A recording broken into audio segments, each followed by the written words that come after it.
5, 4, 3, 2, 1. Bonifay Banter Podcast. Oh yeah, episode 6, ladies and gentlemen, with Dano the Mano, the noise of the north. Oh yeah. Oh yeah, I like to call Dano, this is my favorite accolade of yours, the voice of wakeboarding. Hey, I appreciate that, That's brother. the truth too. I like mean, is there more a voice of wakeboarding than Dano? No, and it's a loud voice that is very identifiable. Very identifiable. It's going to be a fun episode. We got Shane across from me, or Dano across from me, Shane Catty Corner, and ladies and gentlemen, special guest to help complement this, Dano's actual childhood friend, Erik Ruck, from the same area. Back again, huh? Back again. Had that much fun a few episodes ago. I really did. It's a twofer, Ruck. It's a twofer. Hey, you know I love twofers. That's it. I mean, if there's going to be a regular on the Bonifay Banter, I think Ruck's a good one. We would like to have you on, every 4 or 5 episodes. Or so. And if it's more, it's more, I appreciate it. You might be pulling weight. Me and Shane might be out of town. You might give you the keys to the house, dude, and come unlock the studio. He's your, Ed Sullivan or what? Who is it? What is it? Yeah. Johnny Carson?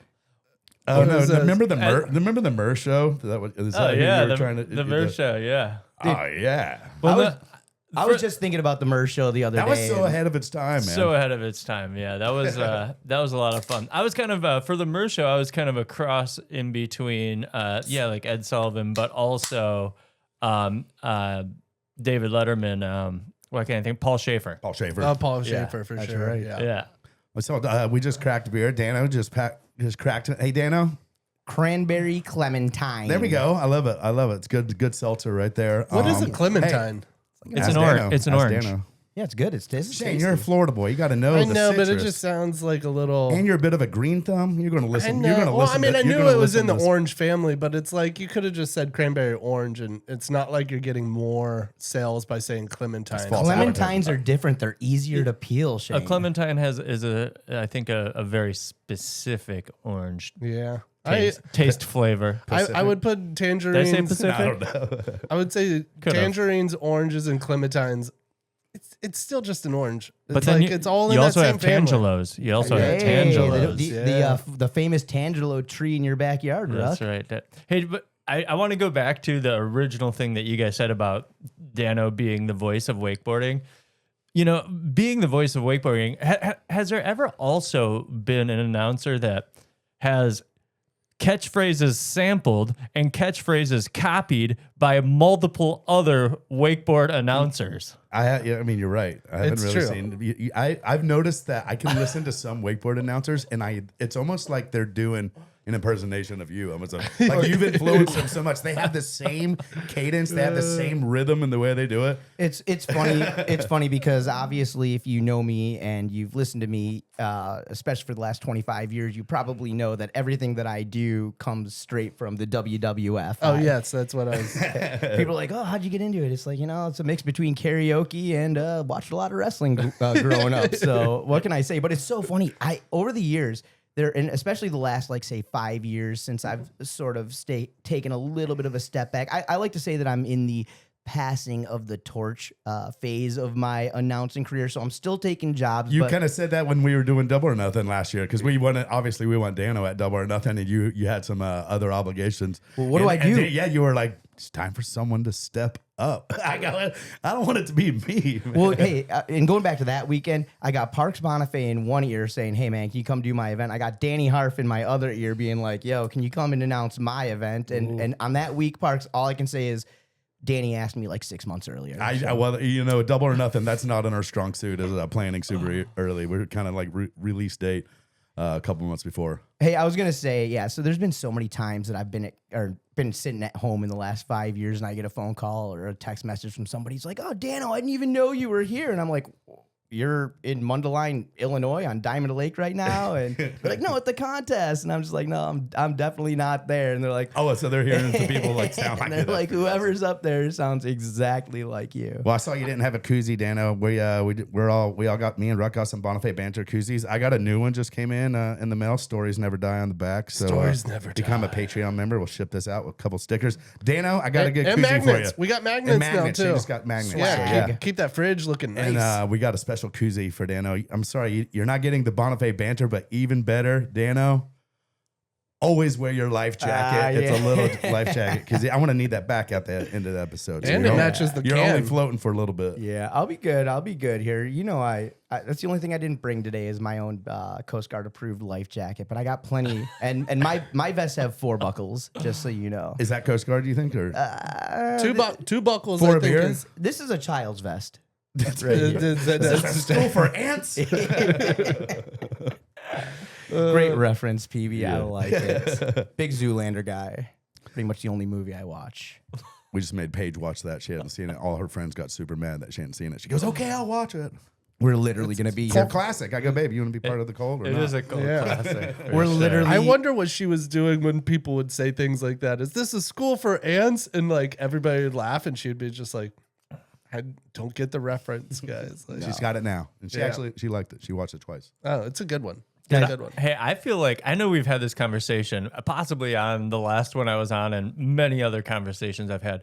But I am constantly explaining movie references to people that have never seen the movies, Dude. like that, and they're not even that old. The movies. You know what's crazy is I was having this conversation the other day is that memes are the new what we used to do back in the day, and it was basically just quote Austin Powers or old movies. Or You Nutty remember Professor or like something. you remember Dean Lavelle was really good at this. Oh, like yeah. he would just every joke you could tell, like somebody would say something and you would say a joke, but it would just be a quote from a movie, Yeah. whether it's like Dazed and Confused or whatever. But nowadays they don't quote movies or TV shows. It's like memes that they quote. Do and we they're even like, have people anymore? kinda that, right. Do we even have people anymore? Like I don't know if you remember our buddy Mike McKelly back up in Wisconsin or in Illinois. Of course but, I remember Mike but I don't know if McKelly. you remember this part. Is that he was always like a Chris Farley line guy. Yeah, Always a Chris Farley There were line guy. people that would do that, and their sense of humor was built off of just quoting movies, like whether it's It's a little Super bit of Trips- their identities. Yeah, it that is, was like- their Oh, dude. dude. And you could be a very funny person by just quoting quoting. movies. Hey, I think some of our best stuff, Ruck, was off of just watching Saturday Night Live and then Dude, going Saturday out into Night public. Live's And Caddyshack. Yeah, I mean, all of that.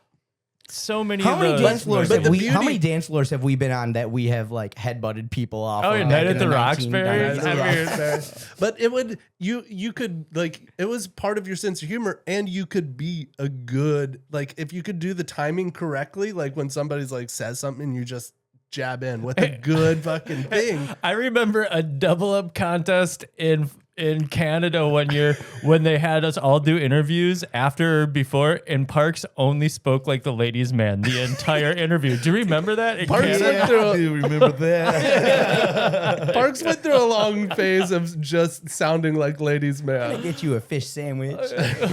What an awkward one to be like. butt.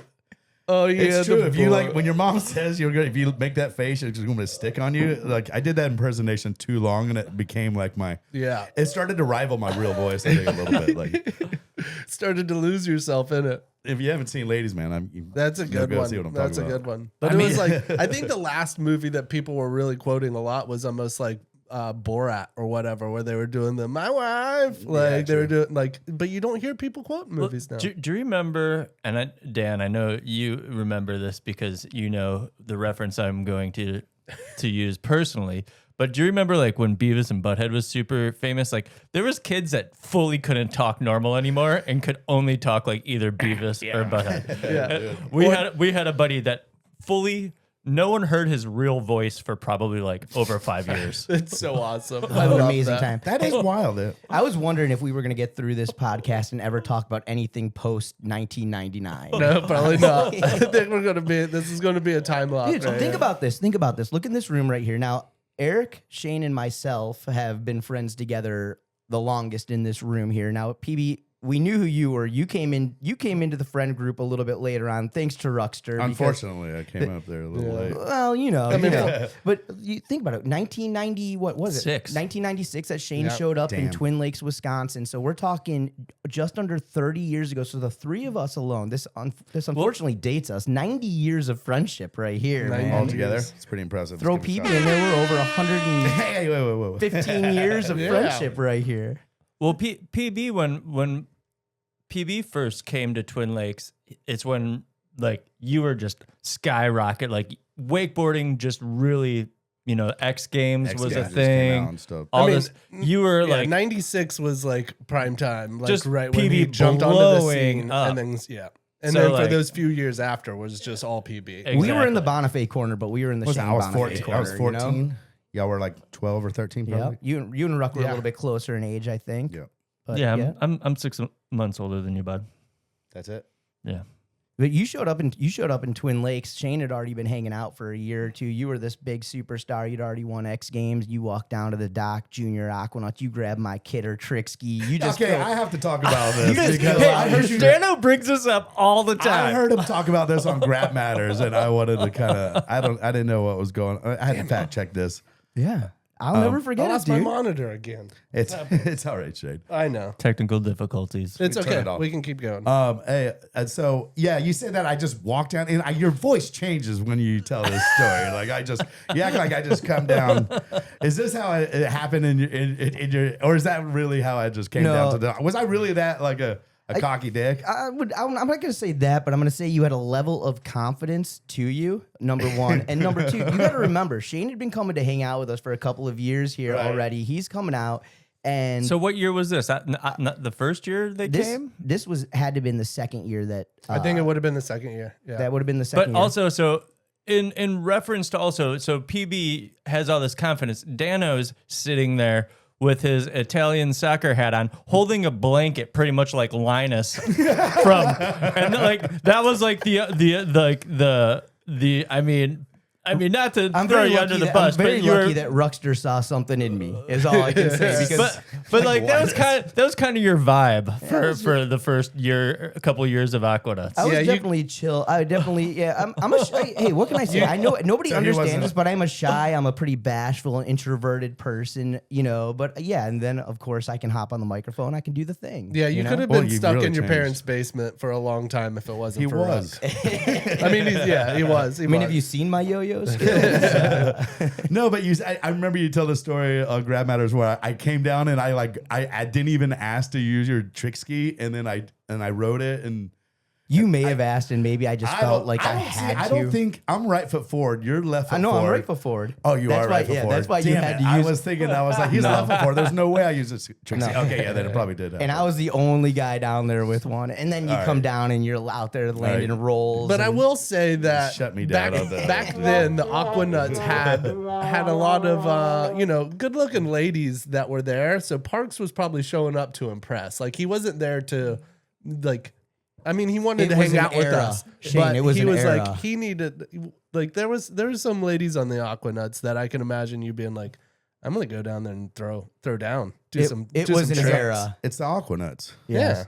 And look, you come down there and you're normally this wakeboard guy, and then all of a sudden you run into those like these 8 show ski trick ski dudes. You're like, let me show these guys what an X Games gold medalist can do here. I haven't been on a Totally. trick in 3 years. But I even remember the first year that I was up there, and I was at the Samos, and I met Ruck, and I was like even Kelsey said, you're gonna meet my friend, and you're gonna be best friends with him. It's gonna be awesome. But I was like intimidated to meet you because I knew you were like the local guy that was like you were the cool guy there, and I was like, all right, well, Besides Kevco.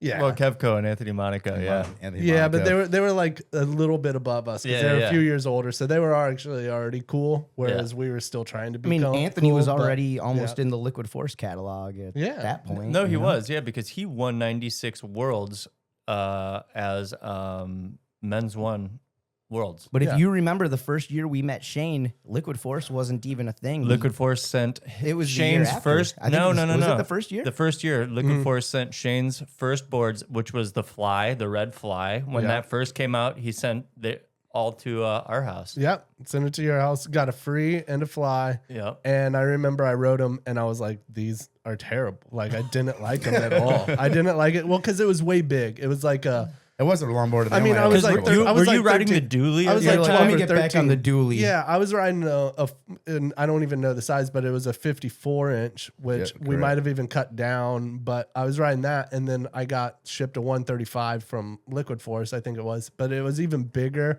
and I was like, this is horrible. And as soon as I told Liquid Force that, they were like, hey, we're working on something with Gator right now, and it's this short board, like a super short board. It's Wide a nose, 125. It's called the Squirt. Oh, yeah. And I was like, all right, well, you get me that, and we might be able to talk. Like, I think I actually already signed with them, but I was like, we need to figure something out because I can't ride this free. It was like thin and light, but they gave me a Squirt. I thought the first liquid boards that came out looked sick on the head. It just had like the Skittle colors. They were just like they had like a cloth one that was like the same shape, but they had like all the colors, and they gave it to and they got so many riders like from like Wake Tech and stuff at the time. The way liquid came onto the scene that year at like I think it was 96 Worlds or 97 Worlds or whatever, where they brought it was 96. Yeah, they brought the coffin down with all the boards, and they only had a few riders like McCrassen, McGuckin, Johnny King, and like Sarah Klein. Like Sarah these switched, people, yeah. But they started handing out the boards to their pro riders in like not a riders meeting, but it was where all the riders were gathered in the Marriott. I think it was. Remember the Marriott? Yeah, the Marriott at Altamont there. Yeah. And it was like during signups or something. Like so, everybody was there in registration, and these. Do you remember the vibe at a contest in the hotel room when it was registration? When everyone's just coming in, and it's like. It was. I just remember that being a really exciting part of like the contest. Showing up, like there was always like people were drinking beers, hanging out. Yeah. Well, I got to ask you though, Ruck, was it because of your age and who it was you were seeing, or did that continue like say even through like 2002, the year you win Worlds, or you like walking into registration? That continued a little bit, like. Because everyone would get together, like that was something you had to be at. It was kind of, I think, at that time, it was kind of mandatory. Yeah, like mandatory registration at a certain time. They would be like from 6 to 9, it's registration. Exactly. So, and that was like kind of like the kickoff to the contest weekend. You know what I mean? So camaraderie. Then all of a sudden, people stop showing up on time, and they're like, "Oh, we got." But originally, yes, it was the age I was at and the people I was seeing at registration. So much hype, so much vibe. Well, it wasn't about being on the water. Some of the stuff away from the contest site, just being at the hotel or the dinners when everyone's in town. It was like that last Pro Tour stop we went to, Shane. Like our flight got your scheduled flight, but my flight got canceled, so I stayed.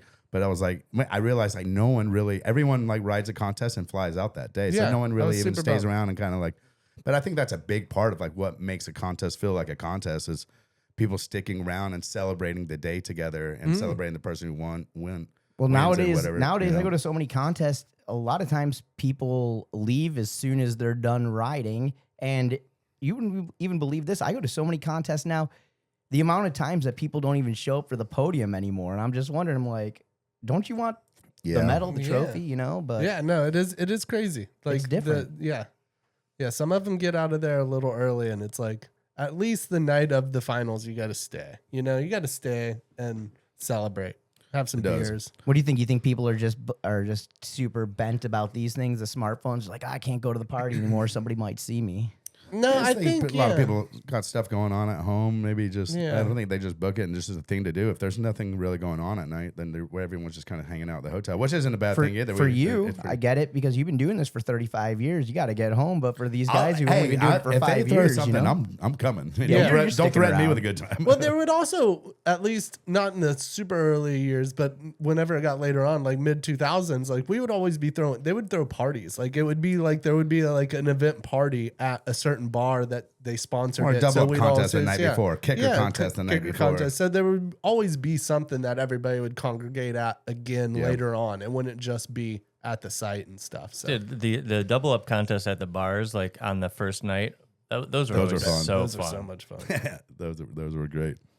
Well, let's talk a little bit of barefoot in here, Dano. We got real quick. How's your heel from Feet on Fire? Dano barefooted so long got Feet on Fire one time to where he actually has like a blister, and then the callus like healed over the blister and it sealed this like I don't even know what it is. Is it like that's a planter's wart now? It's a planter's wart now, but like, dude, you want to throw it on the table? Dude, it's gnarly, dude. Have you seen a podiatrist about that? No, I'm actually working on getting back into a podiatrist. I haven't seen one in over 10 years. I've just been kind of working on it myself. But well, you need to go to a certain podiatrist to be like, I was barefooting for a really long time and I got this. Because then now you got to explain barefooting. You got to explain. Okay, here's the deal though, you guys. Clear Lake, when we did the original Feet on Fire, it must have been a really hot May day because the water was like soup. That can happen sometimes. Yep. So Peter Fleck has the same thing. In fact, really? Yeah. Oh yeah. And Fleck won't, when he comes to our barefoot contest now, if he barefoots in our contest, it's almost like a shoe ski demo because he wraps his feet in duct tape.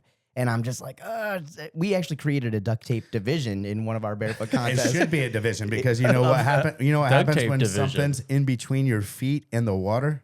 You're not barefooting anymore, No, my you're shoe friend. skiing. You're doing something else besides barefooting. That's what I think that's so. my That's its own division. Is that's fair. my argument. It's like part of the name. It's a barefoot. Dana, where do you think the future of barefoot contests is going? I think you're pretty. Your mind works pretty wild. I mean, Cornfest is pretty awesome event. All kind of like new kind of events based on like old forms of like water skiing. What's like? Have you thought about some crazy whack barefoot formats? Well, I've had this one format in my mind for probably 15 years now. I might need your help with Red Bull. I'll throw it out there because whether I do it or I don't do it, I don't really care. If this actually happens, it would be the dopest event ever. But We got some pretty good ideas. We're going to follow up on. Right we now. might So have some resources. Okay, so you remember Chad Morin and those floating docks that Chad? What a good name to start off this whole thing with. Yeah, I love it. Yeah. So you remember those floating docks that Chad Morin used to sell? You know, Yeah. you'd get their like cubes. Yeah, And then you just Danny put 'em- had some at his house. Yeah, exactly. So what I'm thinking is this: we get a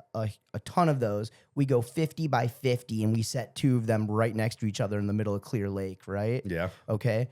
And there's a party on one side and a party on the other side. Bars on both sides Love as it. well. You're off to a good start, man. All right. So the boat comes straight through the middle. Okay. They're separated by about 8 feet. So if you do Love want to, this. if you want to jump across, this. some of us. Speaking can- of jumping, at any time is Chad Sharp going to jump over the entire party? Ruck, just hang tight. We're Okay, gonna sorry. get there, okay? Sorry. It's not even halftime. So So anyways, wait, there's only 8 feet in between the docks. Yes. But you want the boat to go in between? in between the two docks. So like and literally. wait, you have to go in between the wakes when this happens? So Sounds like a legal nightmare. well, we're gonna just make it work. However, we're gonna need to make We'll it widen work. it up. We We'll might widen it have to up. do. We'll It widen might it be up. a 12-foot. We're widening You it know, up. Okay. you might not be able to jump across it. Chad Sharp might need the wakeboard. You know, whatever. We might call Brian Davis Okay, and Step so- Up Productions and do a pool across two floats. whatever. All right, to the guys, I'm middle. gonna hit and kick it over Yeah. all of you guys. So, anyways, the two barefooters come through in between the two islands. They step off right there so that we can just grab their skis, put them right back onto the thing, and then bam, figure eights all the way around these islands. And this is before drone shots. So I'm in my mind, Red Bull's getting us a helicopter, and we're filming the whole thing from above. You know. I like it. So- I think So it's no, cool. so no drones. Let's spend the extra money, get a chopper. Well, in 2025, we can call BT. you So know. basically, it's still just a barefoot endurance contest, but the starting gates are very narrow, and you have to go through them. Well, it's basically. So do you it's remember? it's a floating feet on fire. Now, you guys know nobody in this room has ever missed a Florida Feet on Fire, right? No, of we've all course been not. to all of them, okay? In fact, I put everybody in this room in as co-founders of the original Feet on Fire. I think we all enough. had I some don't say. think anybody will argue with you there. So if you remember, Watkins. Watkins is in that. Clear Lake Barefoot Club. the Clear Lake Barefoot Club. PB still wears the shirt. I love it. All the time. Like you are the only person who still has that shirt, man. I took a photo of I it. have one that still, I can't, dude, it's like literally comes up to here. It's like a half shirt. Get that belly button out. Yeah, I get that guess out, I Ruck. could do that. It's coming back, man. I see you're in the gym. I see you're in the gym a lot. So yeah, okay. So, So, all right, so the it's whole, a fleet. I like it. the It's whole it's idea- it's an immersive, interactive feet on fire with like kind of a shot with a drone. the whole idea Or a of it helicopter. is that the islands are able to move wherever they need to be moved yeah, so to. you can push it around with a CD or something. Whatever. kind of- I mean, yeah, if yeah. you remember, I think it was like year 2 or 3 of Feet on like Fire. It was blowing so hard over at Crazy Kells that we had to head over to the other side of the Yeah. lake. Yeah. You remember that? We all loaded up in boats and I So- like it. Shane, you remember the format you and I tried where we came whipping straight at each other? Yeah, that one was. It was like almost opposite figure eights, but it was like you would come in, like you would be whipping on the outside towards each other, and the boats would go parallel this way, but like the barefooters would come. It's not a good. We realized it's not a good idea. The two sea dudes were coming like straight at each other and turn, and we're just like on a high speed. It was and really me and Shane scary. are like whipping straight at each other. We like barely miss each other. I think I like go like slightly PB, behind. I feel him like and we get the tested this. I Yeah, feel we like talked- I was there for Yeah, I the think you test were. of I this. think you were. It was very scary, and like it's not even on you at that point. It's all on the jet ski driver because if they don't turn fast enough, you can't stop your whip, and you were just colliding mayhem, with so- another. Yeah, that was It's a good always one. a little sketchy when PB comes up with a barefoot idea, and then he says, "Here, you take the handle and do this." I don't know if you remember this, but one day I hadn't even been skiing, and I'm fat and out of shape, and I come over to Parks' house, and he's like, "Hey, grab this thing." He grabs a spool of like 1,000 feet of rope. He goes, "Throw this into the truck," and he's like, "We're going down to the lake." We get down to the lake, and he says, "All right, I'm gonna drop you off about 500 feet down this channel on this guy's dock." He's like, "I'm going to take the X-Star. I'm going to go under this bridge."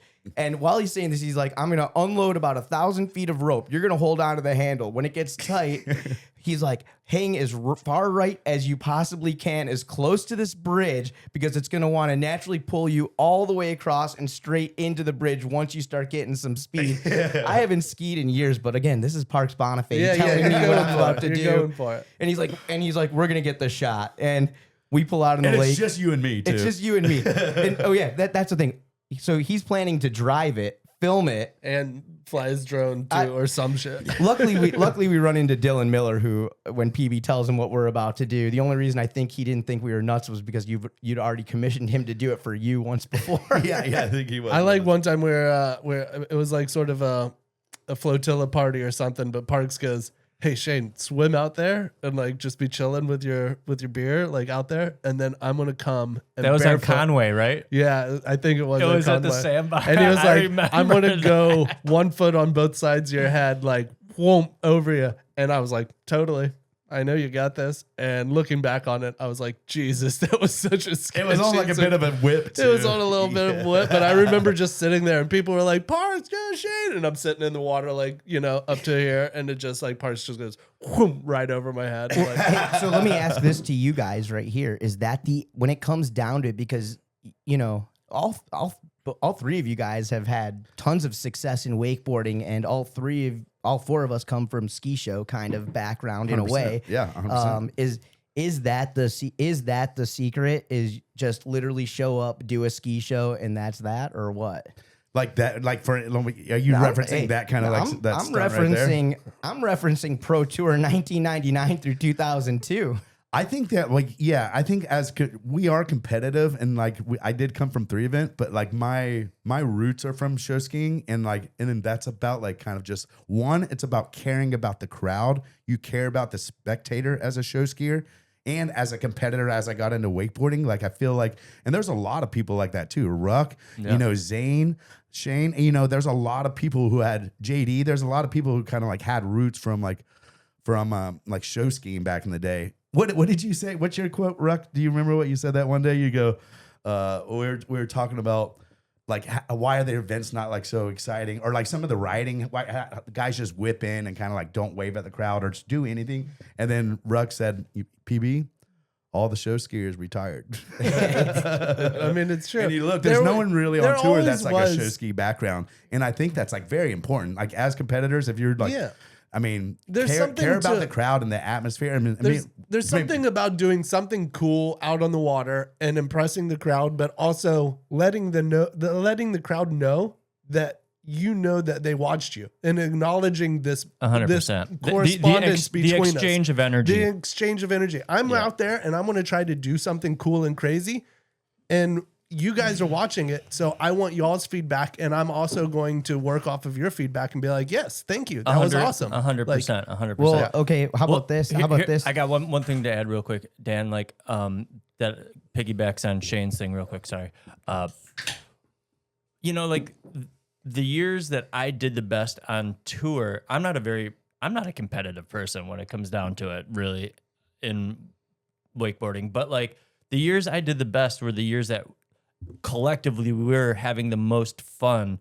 The crowds and the energy all was like so cohesive, and like on and off the water, you felt the crowd. You were with the crowd on shore. You were amongst everyone. There was no, you only hung out here and you avoided the crowd. We were hanging out with the crowd. Putting like, on you know what I mean? demos. Exactly. Giving a wave to the dude at the turnaround, the one dude down there. It's all You're like, dude, exactly. you make Like eye contact with him, turning around for your double up, pointing at people, like shooting in, people having beers, like handing you beer. I mean, like that is like what made me do the best at contests, was like that exchange of energy and being so completely immersed with the whole thing, rather than just, this is what I have to do. Yes, there is that, but also it's just the overall like. I think at the end of my career, I was more paying attention to the crowd and trying to be not a fun character, but being part of this thing that they are there to watch. Exactly. Like I want to give a show and you be part only of this. went through a small period of your career where you weren't show skiing in front. When I first met you, I always knew I was like that slow roasted front roll. I wasn't there to win and beat the best, because the odds of me being the best that day were like a 1 in 10 chance, maybe a 2 out of 10. Like, you know, I had a chance, but they weren't high. I wasn't a favorite, but I needed a few guys to fall. But they all recognized you. They always knew who you were. I always wanted to be the people's champ. And you know what? They loved you for it. Hey, how about this? How sad is it that or how much nicer would it be if in wakeboarding you could actually get as many points for a tumble up as you can in like a ski show tournament? You know, you ever see somebody go down like in a ski show? We call it a schwank, yeah. And the crowd goes nuts. The best thing they've ever seen. You know, it's pretty funny, yeah. Like the almost fallen kind of like things. Like I used to love that. Oh yeah, the quirky, the jump thing where they jangle the ski behind. Oh, He made it. Yeah, I loved the dangling the one ski behind off the jumpers. I remember when we were going through footage of our grandparents and Shane up in Pensacola, like the thing to do in the 40s. This is pretty funny. They would be out there with like the double handle, and they would do a beach start. And if you were a really good skier, what you would do is act like you were out of control and control it the whole time. Right. It was like, how much can you act like you're falling and pull it off and do all this crazy stuff, looking out of control, but like doing it on purpose. It's like which is a crazy way to like the drunken monk style. You know, it's like the fighting style where you're like, oh, I'm drunk, and you're like, what? This is great. It's so funny to think there's like, man, someone knows I'm such a good skier. There's a whole beach load of people right here. I'm gonna go goof this. This is what my dad was all about. DJ Romsky, let's shout out to DJ Romsky. My dad in the mix. My dad literally. My dad is still talking to me about this. Danny, he goes, "You remember your impersonation of your dad's the greatest." Danny, you remember when everybody was doing 360 around the boat? Well, we did 360 around Danny. But no joke. He used to make me do this thing where we would go out. He would do this one thing. Back to the basics. You would love this one trick that my dad used to pull. We would go out in the lake. My dad would be like, "Okay, I'm gonna yell at you really loud, like you don't know what you're doing." And then he's like, "And then get up and do that thing where you seem like you're out of control, and then all of a sudden we're gonna come back around the next lap and you're gonna ski like a pro." That's what I'm talking about. Romsky gets it. Romsky does get it. This is a Saturday afternoon, you know. It's like, what are we doing? So he's like, he fully just punked him for like a little. You're like, you gotta sell it, Danny. I'm gonna, Romsky's gonna sell it. He made me take. We used to have this trick he'd have me do. He'd be like, "Okay, you're skiing now. Take off your ski. Hold it in your arm, then put it back on the water and put your foot back in it." I'm surprised your dad didn't start. Good sense of humor and just a sense of entertainment. He's like, "This will get him done. This will get him." It's almost like your dad could have he set it up to be like to hustle some people. He was like, "Oh, you don't think my son can do a 360?" After they watch that pass. $20. Next pass, he makes 360, and you just come back. You think Robbie was just betting on you? Like constantly had bets going the whole time? I would have put it past his personality to be like. Maybe growing up, he wouldn't let me kneeboard. He wouldn't let me wakeboard, and maybe he was actually helping me out. Wakeboarding is just a fad. He used to say that to me all the time. I think that makes sense on why you love so many disciplines of like water skiing. Is that your dad like suppressed you into just doing like for sure. It's and exactly now you got out of the house. You're just like, I'm free. I'll ride anything. And hey, Rami always used to tell me that wakeboarding was a fan, he'd be like, Erik, you need to take creatine. He's probably right, dude.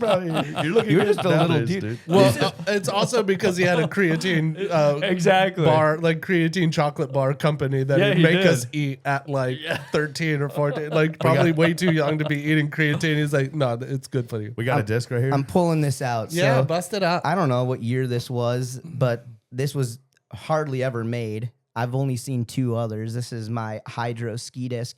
I wanted to kneeboard so bad. I wanted to kneeboard in 1992, 93, 94 so bad. Then wakeboarding came out. Erik got this wakeboard. I want to wakeboard so bad. I get in my dad's car. He goes, hey, we're going somewhere one day.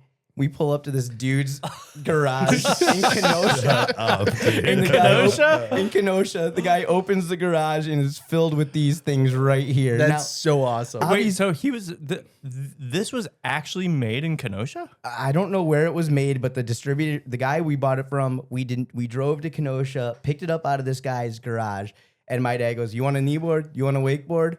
You're gonna disc." If you're listening, we're looking at a yellow disc right now. It's probably from like the late '80s, I'm guessing, or About so. 3 foot in diameter. Yep, And then look at this. What is that? What's that? That's what do you see right there? Oh, it's a nice edge. That's It's a bevel. nice That's beveled a edge, bevel. Yeah. Bevel. This It's is so you don't catch your technology. edge. Yeah. That's a bevel. Yeah. And this thing looks pretty roughed up, like it's been over some kickers and some rails. Dano, you remember the greatest? You know it has. You remember the greatest combo of tricks you can do on that, Dano? You remember we were trying to do that? It was, Oh, brother. it's every possible 360 handle pass that you can do, but you have to sequence them all into one, and then you have to go back the other way. So you have to start with like body over, handle pass. No, body over baller. body over baller, handle pass, Wrap. overhead, osmosis, which is the next level. But we're not Yeah, saying yeah, that. yeah, yeah, So yeah. I was skate overhead into wrap back to overhead, handle pass, baller, body over. No, back it's. to- I mean, that's pretty sweet. That's a good combo. it's a right good there. it's a good workout. I've There got some was videos. there I was got some physically, videos out. but- There was a moment where I really enjoyed getting on that thing and seeing how hard I could shred on her. It was a big deal for us at ODub for a little bit. You were the sole discer, Sole if you remember discer. that. I And then, do. And then there was Aaron Gore, who was taking it to the next level. He was actually doing the slider hoe transfer. Yeah, well, that's why I was a soul discers, because I wanted to stay in touch with my roots on soul disking. That's it. You took whips. Yeah, That's it. I was like took whips and just wanted to just give some good sprays and some little spins, but I wasn't like trying to take it to the next level. I wasn't treating it like an extreme sport. Thank God. I was into just soul disking. Like you weren't trying to make it wake surfing or anything like that. Yeah, no, we weren't, just soul. We weren't inventing a new sport. I did it for the integrity of the original sport. What if disking took the same path as wake surfing did? Because if you remember, 20 years ago, none of us thought wake surfing was going to be a competitive sport either. So is there any way? I mean, disking's been around since forever, just like wake surfing has. What if all of the boats, instead of designing boats to be wake surf boats, they just started coming Disking up with boats. disking boats, and where all the wakeboarders are going, what is this? Like, why are we? Is there a wake that is preferable for a disc? Well, seeing as though you can't cut on a disc, Ruck, wake almost doesn't really come into play. You can take a whip on a. But they're all about the Dana, whip. you need like your own mockumentary about like disking. You're like on how you still would do it, and you talk about the community of people that you're with, and there's like 6 people in the room with you. Oh, who are, like, wait, they're have the you- only other discers. Have Parks, you how would seen it the, sound, or what would the intro be like? In a world on a lake where one man decides to ride around. Dano Mano, summer of 2025, from disking. The lakes, the glass, the glory. Dano is still disking. We'll work on that a little bit. but, That you was know. pretty good. That was pretty good. That was You pretty got to good. start somewhere. You got to start that was somewhere. great. Yeah, I That was mean, great. I can imagine the clips that are involved with it. Like I was visualizing it in my head already. He so. rides around. Pun intended. Did you guys ever see? I'm sure you had to have seen it because I'm pretty sure it was in Box of Fun. But the mockumentary that Colin Harrington did with Dixon on yeah. Shoe Store. Yeah, movie. yeah, that was Shout great. out Box of Fun, dude. Oh, I wonder if Yeah. we can find that and put that in the episode and like show it right now because that was really Yeah, funny. I think I got that on DVD. That was Just- amazing. It was in Box of Fun. It was like an extra at the end of Box of Fun. Yeah. Box of Fun was so random. There would just be yeah. some stuff that was just like, oh, that was such a good. You know what bit. I came across is the video of me, Clay, and Colin jamming. Just that video, jamming in the garage, like that whole outro. Yeah. I have it on my phone. I was the like, gravity chamber. yeah. Were you guys in the Gravity chamber? chamber. Yeah. Yeah. Yeah. Y'all was in ripped the that song too. We got to. Yeah, we had- let's post that for the Patreons if we Yeah. find that thing. That's a. I have the pretty good video. song. Yeah, I have the video. I'll get. Oh, that was good. That airdrop. was I think really I got it good. on my phone right now. Clay played a slide because No, he broke. he had the banjo. He was playing the banjo on that. Yeah, but that is why but he played the ended up slide. he ended up playing slide because he broke his finger and he couldn't bend it anymore, so he had Yeah. to like throw the little thing on it. Shout out to Betty Bonifay. Okay. Betty B. You know these are Bonifay shoe skis. Oh, Betty B made those. Yeah, Those are Yep, these are the Bonifay boards, dude. super bummed that I can't get any more of these because I don't have any more shoe skis and I mean, Betty B made a that's how quality you make ski. that's how you make the price of those things go through the roof. yeah, these are foam filled, man. These are Discontinued, yeah, half foam, Are half they really wood. foam? Yeah, half foam, Yeah. half. foam filled, That little, you can see the little plane in Oh, there. there it is. Yeah. just like a swivel ski, right? Yeah, Betty B wanted a little bit wider. She wanted a little bit more buoyancy to stabilize it for the girls learning to swivel ski. And the nice thing about that is that for shoe skiing, it really worked well as well. Betty so. B to show skis is what like Jimmy Radman is to wakeboards. You know, he saw a problem. Or Anthony he wanted Monaco to- is a shoe ski. or Anthony Monaco is to, you know, they Shoe see king. a problem. They see a problem. They want to change it. They make it. Maybe the industry, maybe some people will give them a little feedback and say, hey, no. I'm going. Dana, I'm do doing you it. have a name? Like Anthony Monaco's the shoe king. Do you have a name that you are? Are you like the Duke of Shoes or something? I might take that, but I always considered myself. I was kind of because I was sort of like Anthony's shoe ski sidekick, so I was always like a shoe You're ski like- jester or something like No, that. the for- apprentice. Yeah, the shoe skier's apprentice. The That's shoe good. skier's apprentice. nice. I like that it. actually sounds like a title of like a It rolls episode. off the tongue. Yeah. I like the Duke of Shoes. I like the Duke of Hey, Shoes. dude, how many more nicknames? I'll take them all. The Duke of Shoes, Noise of the North, Dano, man. Oh yeah. the King of Spring. Yeah. That is really, really Hey Dano, funny. let's get into a little bit of a Cornfest. It's an event that you put on, and I've regret to not make it up there yet because I see the footage of this thing and it looks so damn fun. It's pretty much break it down for us just a little bit. Give us a little 30-second synopsis of it. Yeah, so Cornfest started. Well, it's crazy because technically the first time we ever did Twin Lakes Cornfest would have been around 2014 or 15, and I kind of did it out of spite. I was at a show ski tournament. They had taken away a trick ski award that I had won when it first came out, and So this started out of spite. I Okay, love this. I love things that start out of spite. I went to the Wisconsin State Ski All the Show best things tournament, start out as and I'm sitting there waiting to watch one of the Aquanuts get an award for best trick skier at the contest, and it never happened. So I walk up to Skip Gilkerson at the end, and I'm like, and God rest his Hey, soul. by any chance you say, hey, Skip, Yeah, how shout out about a Skip little Gilchrist. something for the effort? yeah. I was fired up. I mean, I was probably a few beers deep, whatever. You know, you're at the Wisconsin State Show Ski Tournament, biggest towed water sports event in the world. What did Skip say to you? So he was like, Dano, he's like, in the Dano. He's like, Dano, not enough trick skiers really going for it this year or whatever. And I'm just like, I don't think you're right about that. And so I was like, oh, really? That's what you think? And I went home to Twin Lakes. I called up 16 different trick skiers from all over the state, different show ski people, Out and of got them to show up because I'm like, that nobody's really interested in trick skiing. I'll show you. And obviously, I've been traveling around doing the wakeboard stuff for so long. And I'm like, all right, so let's throw out the objective rules. We'll make it subjective. We'll run it behind a wakeboard boat. We'll have wakeboard judges, whatever. And I was like, and I'll give out 150 free pieces of corn, right? As a joke. I thought it was a freaking joke. That might have been the best part about the whole idea. Everybody loved it. Okay. So then the next year, I don't know if it was Nationals or Worlds or Pro Tour or what it was, but there was something in town. I ran it again. So I had 16 trick skiers, but since all the wakeboarders were in town, I decided to run it with Barefoot as well. So we ran our Feet on Fire North, along with the Trick Ski Showdown, this time I gave away 500 pieces of corn. Right? Damn. Yeah, and not just regular corn. I've talked to The a lot of best people. corn. The sweetest corn. Of I sweet love corn so much, and I'm not even like saying that because like I'm just saying that right now. But like, Sweetest The corn. sweetest, not even the best corn. The sweetest. This farm in Wisconsin, Reynolds Farm, the corn is so good. Last year, Oh, that's right down the road from where I grew up. right, literally Ruck can Like run. I'm like so like I- half a mile from the house I grew So up in. y'all are believe biased it. on why this is the best corn. No, like I it's get not it. like No, you it makes tested sense. all the Let me- corn in the country. No, you let just me went tell you- local. what's it, your let me second tell cousin? you. Let me tell you what happened last year. Another farmer came in and goes, "Hey, I want to give you. I'm going to give you the corn for free." He says, "I'm going to give you the corn for free if you serve my corn." And I it's said, like Chick-fil-A and Peter Pan. "So I Hey, said, do hey, you know what happens if you feed chickens too much corn? Ruck, I don't know if that's appropriate for the podcast, brother. They It's call called that blowout. All right. So what? So, okay, so, what did he say? so let me just say this about corn. People know the difference. So last year, I said to the farmer that wanted to give me the free corn, I said, look, I'll take half the free corn, but I'm still buying corn from this other guy, okay?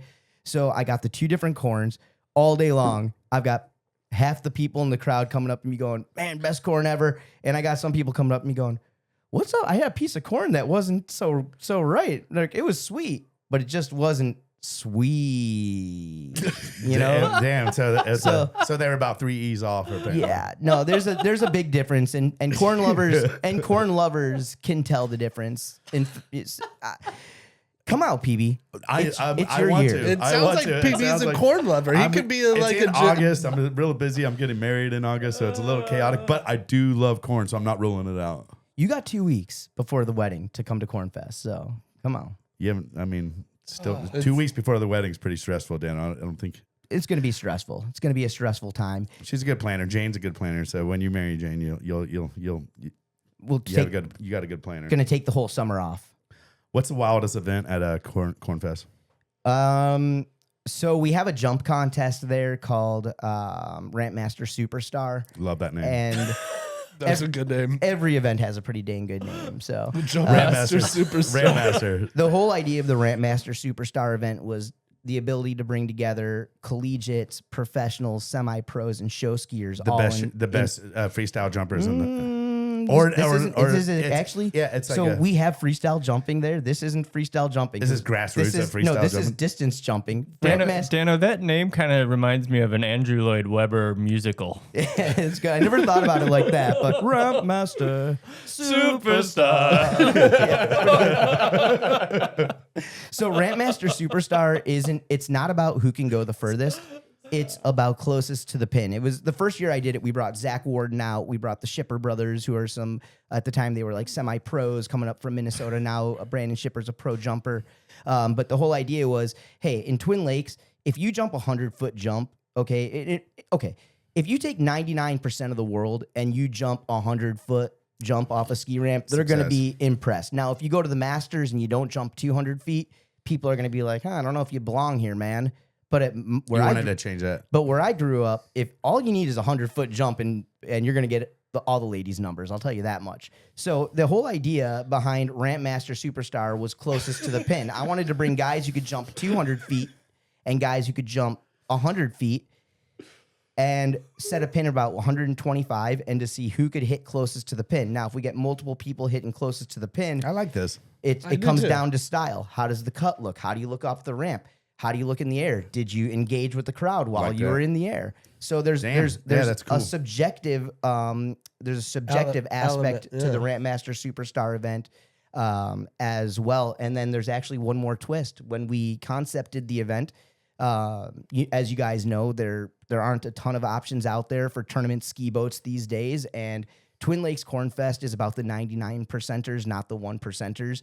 We're just about having a good time and taking toad water sports enthusiasts and bringing them together with high-level recreationalists or Yeah, high-level skiers.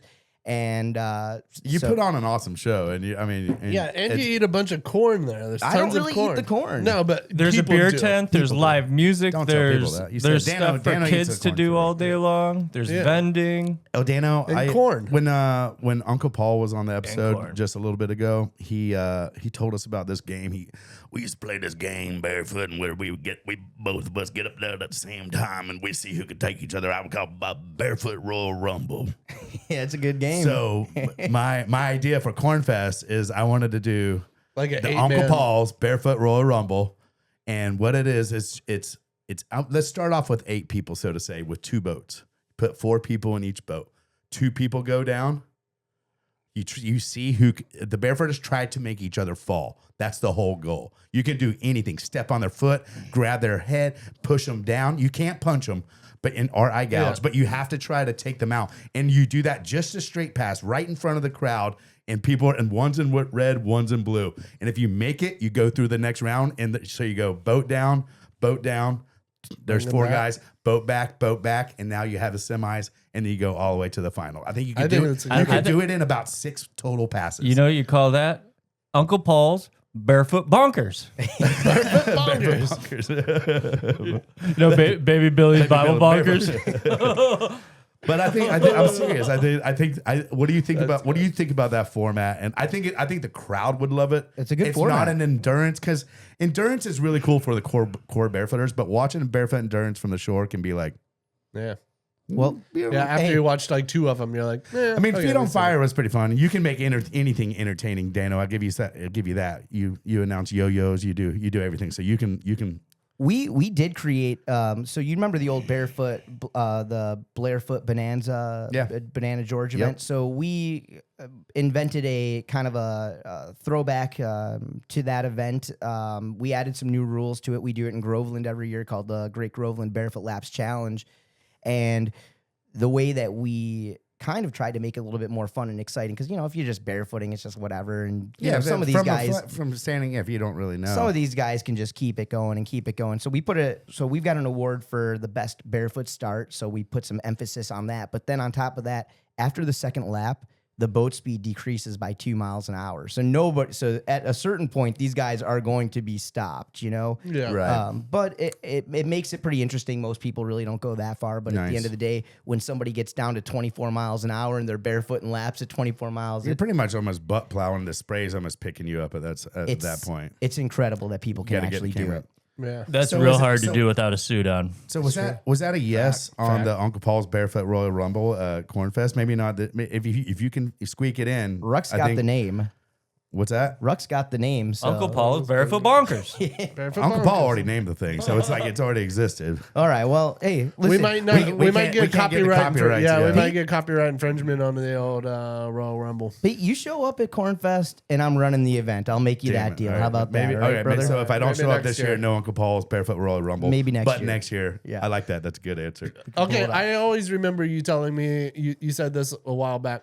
How many ears of corn were eaten this last year at Cornfest? Okay, so in 2024, we did an event called Twin Lake Summer Nights. Jane and I wanted to take the summer off from putting an event on. I like that name Summer too. night. Yes, but Sounds very late 80s. yes, it was definitely a nod to Miami Vice and Hot Summer Nights. Hot Summer Nights. It was a mix between kind of both of those. How many ears of corn? So last year we went through 4,500 ears of corn, but we only sold 1,500 tickets last year. So in 2023, when it was the full-blown Cornfest, we sold over 3,000 tickets and we ate 7,500 ears of corn. Damn. What is that a testament to how many people are eating multiple ears of corn when they come here? I'm pretty sure we What have do an you think- award for most corn. Is there a corn eating contest? Yeah, we have a corn eating contest. Duh. Yep, you got to. I don't know. Like, I've got one buddy. Do you have a chicken eating corn contest? Do you guys remember that guy Matt Doms? Do you remember Big Doms, the guy from Dami Salami? Yeah, Big Dummy Salami. So Dami's got some kids now, and those guys are big Oh, eaters the too. original Big Dummy Salami. Yeah, Big Dom. Yeah, from Yeah. from Aquanuts, Aquanuts. yeah. Not your Dami. Okay, yeah, not Dami Salami. Yeah. .com, but the original Jesus Big Dummy Salami. Yes, before the .com. Yeah, Yes. no, yeah. So his kids come out there, and those guys, they're skiing in the event too, but those kids are on a corn tear. And I think between those two kids, they're eating something like 45 Whoa. ears of corn a day. 45.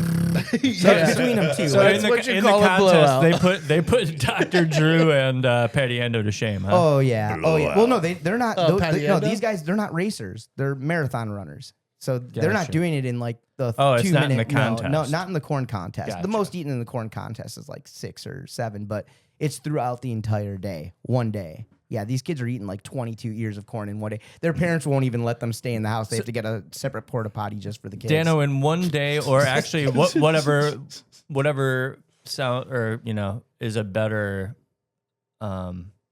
estimate or whatever, over what year and how many people collectively over the whole weekend has Cornfest had? So I would say in 2023, we had 3,000 unique tickets sold that day or sold that weekend. So some of those were people who were 3-day passes, stuff like that, 2-day passes. But I would say that in 2023, we had something like 4,000 unique humans walk through Twin Lakes Cornfest, including something like 125 unique athletes there to compete, and then another something like 100, 125, 150 athletes who were there to participate in the super ski show. So I mean, that's impressive. It is really is good. crazy. It is cool. I've always loved that you've done Cornfest like that and do it so, so well, and it's grown so much over the years. It's really cool. it's a really combination of everything that I've seen over the years, Yeah. though. That's the thing. A combination or a culmination? Maybe a little bit of both. Culmination. Culmination. All right, guys. That's a good one. Another reference, movie reference. It's not memes, kids. Hey, Culmination. Dana, we're going to do the spin to win for the Top Shelf members here on the Bonifay Banter. And this is when we take all the Top Shelf members, we put them on the spin to win wheel, and we give out unique prizes every episode, usually custom to the guests. I saw that Dano brought in a big old bag. So I know Dano possibly has some little gifts in here, but we're going to see what Dano's got, and we're going to do the spin to win wheel. All right. You got 5 minutes before we get to the spin to win, so I can Yeah, pull yeah, out I what I said got that. in my bag. All right. I also yeah. I also brought gifts. Just so you Let's know. do. What are you going to get? What are you donating to the spin to win wheel? Because Well, it's get a in- little bit of both because you're pretty much the Bonifay brothers are going to get basically the same thing that your fans are going to get. Oh, I like okay? that. Oh, you shit, guys, yeah. We should Lucky actually us. start making our guests bring stuff for us. I am going to set the bar right Yeah, now. I like it. I Okay, like I'm it. setting the bar. All right, So I like this. A little obviously, suspense. I take this. you know I can't. Golden hey, mic. hey, not the golden mic there, but hey, you know I have to show up with. Well, okay, wait a minute. Before we go, here we go. There's a Little little Cornfest postcard flyer. for you. A little Cornfest little postcard. Cornfest. Yeah, we'll put Save this the up. date right there. And Nice. Lake Lovers on the back side of that brother. thing right there. 4 dudes in this room. I figured you'd need a Lake Lovers Club air freshener. Absolutely, dude. So there you go. You know I can't go anywhere without yo-yos. So we've got some. What? You're from merched out, Dano. Well, Let's full go. merch. So those right there, and This so is a good yo-yo Dano's too. handing out These are all the prizes right These are the Florida State custom yo-yos, and again, these you guys can decide what you want to do with whatever I'm giving you here. I've also brought out some higher end yo-yos. These are called axolotls from a brand called Yo-Yo Factory. So these are finger spin yo-yos, and Jesus. you guys can choose to keep those or give those away. You put one on the shelf back there, so it will always remain there. Yeah, put one of the Florida State ones. Give one of those Okay. away, or keep one and play with those. Yeah, we're going to get a little archive here for the Banter Cave and donate some of these in future spin to wins. In my bag, I brought my own yo-yos. Oh in yeah, case- you don't no get shit. these. The Bumblebee. No, the OG Bumblebee right there. And, That is an OG and one, stick though. around because later this episode we got Dano doing a yo-yo demo for us. And what is this? It's not a Dremel. It's No, a it's a Kendama. Kendama. I Yes. was close. And I I- was Kendama. close. So I've been getting a lot. Kendama. I've been getting into Kendama, this is crazy. I already got a video of you doing Kendama and you nailed some tricks, but it's just It was pretty impressive. So Kendama's like a cup and ball with a spike. You guys know what they are. If you've ever been to Japan, for many years, this has been something that it's funny because so many wakeboarders were trying to get me into Kendama for years, and it was so hard. I never just. You know what's mind blowing to me, Dan, is between you and Jane on any day, if you see them out, if you see them jogging if you see them, You see him jogging a lot? out to they jog. If you see them, Fast walk. you know, out to eat, Movie theater. movie theater, the amount of any kind of toys that they have on their person, between pockets and possible Jane carrying a bag, Ever see Chinese is handcuffs? absolutely freaking mind blowing. Yeah, and this is proven right now. Dano, you got For those that are listening Always right stop now, to prepare. Dano has now already pulled out This is absolutely six normal. yo-yos Four and kendamas. 5 kendamas. Well, this is my personal. that's your kendama. personal one. That So- one's been on the table. 5 kendamas, 6 yo-yos. So the guys from Sweets Kendamas heard that I was going to be on the podcast, and they found out who you guys were. They wanted to hook you up, so they're gonna whichever you guys want. You can Parks and Shane can grab one. Ruck, I know last time we were together, I gave your wife Joy a kendama. You decided not to take one. This one I right wonder here. why. Rock, you decided not to take one. Can we elaborate on that? Yeah, what's up? You hating on the He kendama wasn't industry? sure about it. He wasn't sure about it yet. But Ruck, what do you I think don't now? think he's. I still think he's pretty unsure about it. No. I got an original Bumblebee. He's got a well. I'll Look at change this. the Hey, topic. all I can Yeah, say is this look at is this. nice. Look at this kendama right here from Sweets. This one right here is totally. It's called a natty. It's all natural, and I figured that one might have your name on it. It's just very easy. Yeah, I'll think about it. So you can think about it. So, anyways, we're Hey, gonna. marinate on that, Rock. Hey, so what are we giving away for So- the spin to win? I'm still not done pulling gifts out, just so you know. Okay. So you and Shane get to choose whichever kendama. I just grabbed mine. Okay, you're gonna take that one. Shane, you can take one, whichever I'll- one you choose to take, and then you're gonna ship out the. Shane's got to think about that too. Yeah. So I brought some stickers. I want to put those up on the Oh, you're board definitely when it's putting my one on turn the to do board. that. Yeah, And yeah. then We'll do that whenever. Shane and Parks. These are Lake Oh, Lovers. yeah, Now gotta we're love on to the that. Lake I Lovers used Club to chew on gear. these things when I was little. We all Love did, that. bro. That's why I said that to Jane, because when we first were ordering these floating keychains, we looked at the yes. cheaper ones, Thank you, Dano. and I was like, no, we've got to get the ones that you can chew on. You know, like Yeah. the life jackets. You know, when Yep. you're a kid, they got. Oh, my life jacket was just ribbed with just. Yeah, I so would just if you chew don't on know, it. Dano's given us a Lake Lovers Club key float. It's a keychain But they're float legit. for your boat keys, so your boat keys don't get lost in the lake if you were to drop them in there. But they're the nice old 80s, 90s float vest style And material. Lake Lovers Club is your that's your co-owners in this. Yep. In your company. Yeah, Jane and I co-founded that, and co-owners were running it, and you know, it helps support a lot of Yeah. different Love it. things. And Yeah. Lake Lovers Club is a really cool name, and love I that. love the brand. I love what you guys post. It's a really cool. What you guys size shirt got a are lot- you? I'm a medium. Medium. Are you medium? Yes. Here, this is for you then. What do you right. think of this right here? Beautiful. It matches There you not go. these shoes, but I have a pair of shoes that looks really There good. you go. with. Brought that for you, and I then love that. PB. I brought 2 more shirts. I got a. This is a large Yeah, right might be a here. large. Okay. You. All right, Ruckster. What are you? An XL? You probably already have this one though, right? Well, I'll take that. You That's like- a nice little Have you tie-dye seen? one. Do you for have you? Rob. You Oh have- no, I don't have Oh, a I love. yeah, I don't I have love like. Lake. I don't have a I love Lake I shirt. love Okay. Lake. Oh, I love That's Lake. great, That one's dude. really good. That's a really good I'll one. take that. Dano, this kind of reminds me of like Johnny Carson, like the guy that would bring the zoo animals.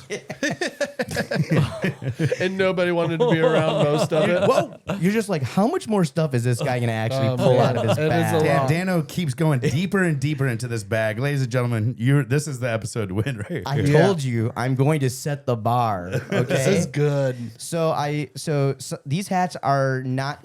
This black one is already out on our website. I think maybe it's not, but That's a nice one. I like that. I like there's- the material.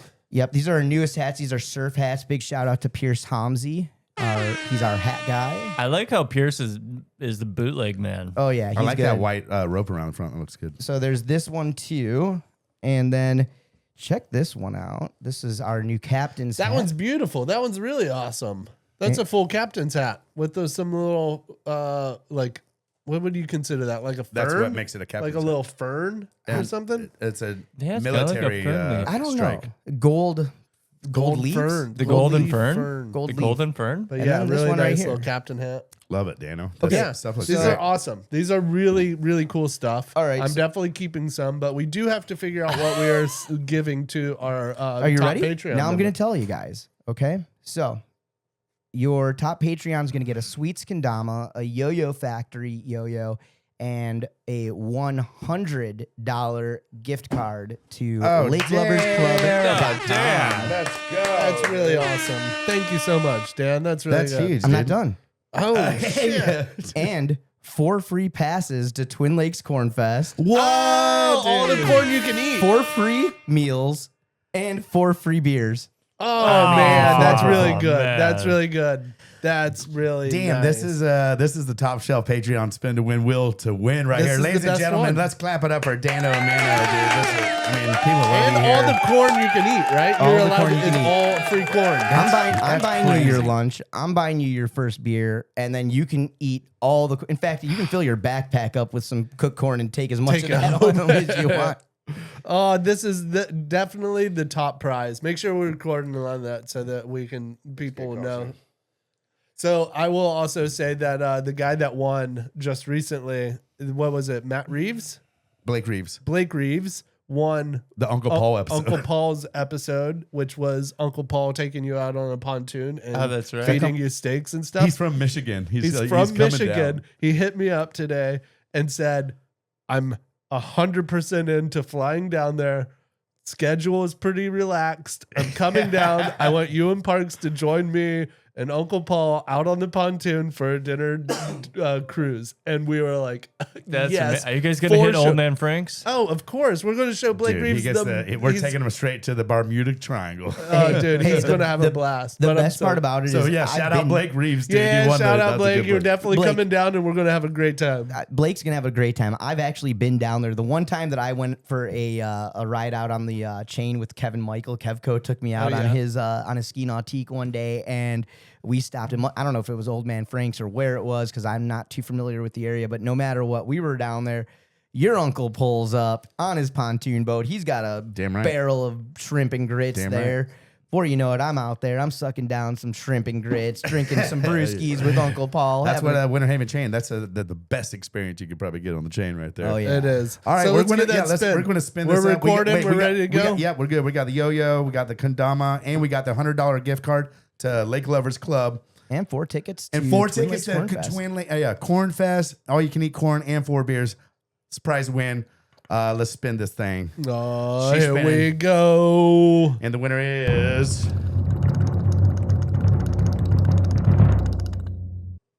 Hunter Thane from Grab Let's definitely go. Oh, that is amazing. Hey, best part about People it, are psyched. Congratulations, Hunter. I guess I'm going to throw this out there right now because Hunter's got to be listening. Jane, I don't know how he does with water ski or or other kinds of towed water sports content, but the job that he's done on some of the events that he's been to, Wake the City. Oh, just so covering. good. it. Oh, Wake He the does a great City job. LAO was awesome. insane. Yeah, yeah. Yeah, he does a- LAO, but Wake the City was really awesome. So we've been talking internally about inviting him up to come Got and to. do all of the. Well, he just got a few 4 there beers. you go. So now he can come for free, and Now, y'all- it all y'all- makes sense. That's yeah. what Hey, big shout out to all the Patreon members who sign up. Yeah, thank you It guys. really means a lot. We're only like 4 episodes in or so, and this is episode 6. But yeah, we really appreciate it and the support. And big shout out to all the Top Shelf. If you want to have a chance to win on these episodes, get on the Top Shelf member, and then we'll put your name on that spin to win wheel. And you never know, you could be up at Cornfest. You could be on the pontoon boat with Uncle Paul. You could be winning wakeboards. Who knows? Who knows? There's a lot of good prizes out there, and it's a lot of fun. I really like giving out these prizes to the people because you never know what we're going to get. Most of the guests come in and bring something to give to the winner of the wheel, and Dano did not disappoint. He showed you, up, crew. Dano. We really Thank you, appreciate crew. it. Yeah. And congratulations, Hunter Thane. See you in Cornfest, brother. Hey, my next question is, when's Hunter going to be on the show? Oh, he's got to get on soon, dude. We'll definitely get him on 100%. soon. Should we take a little break? I was just thinking that, Shane. Good call. We're going to take a little break. All right.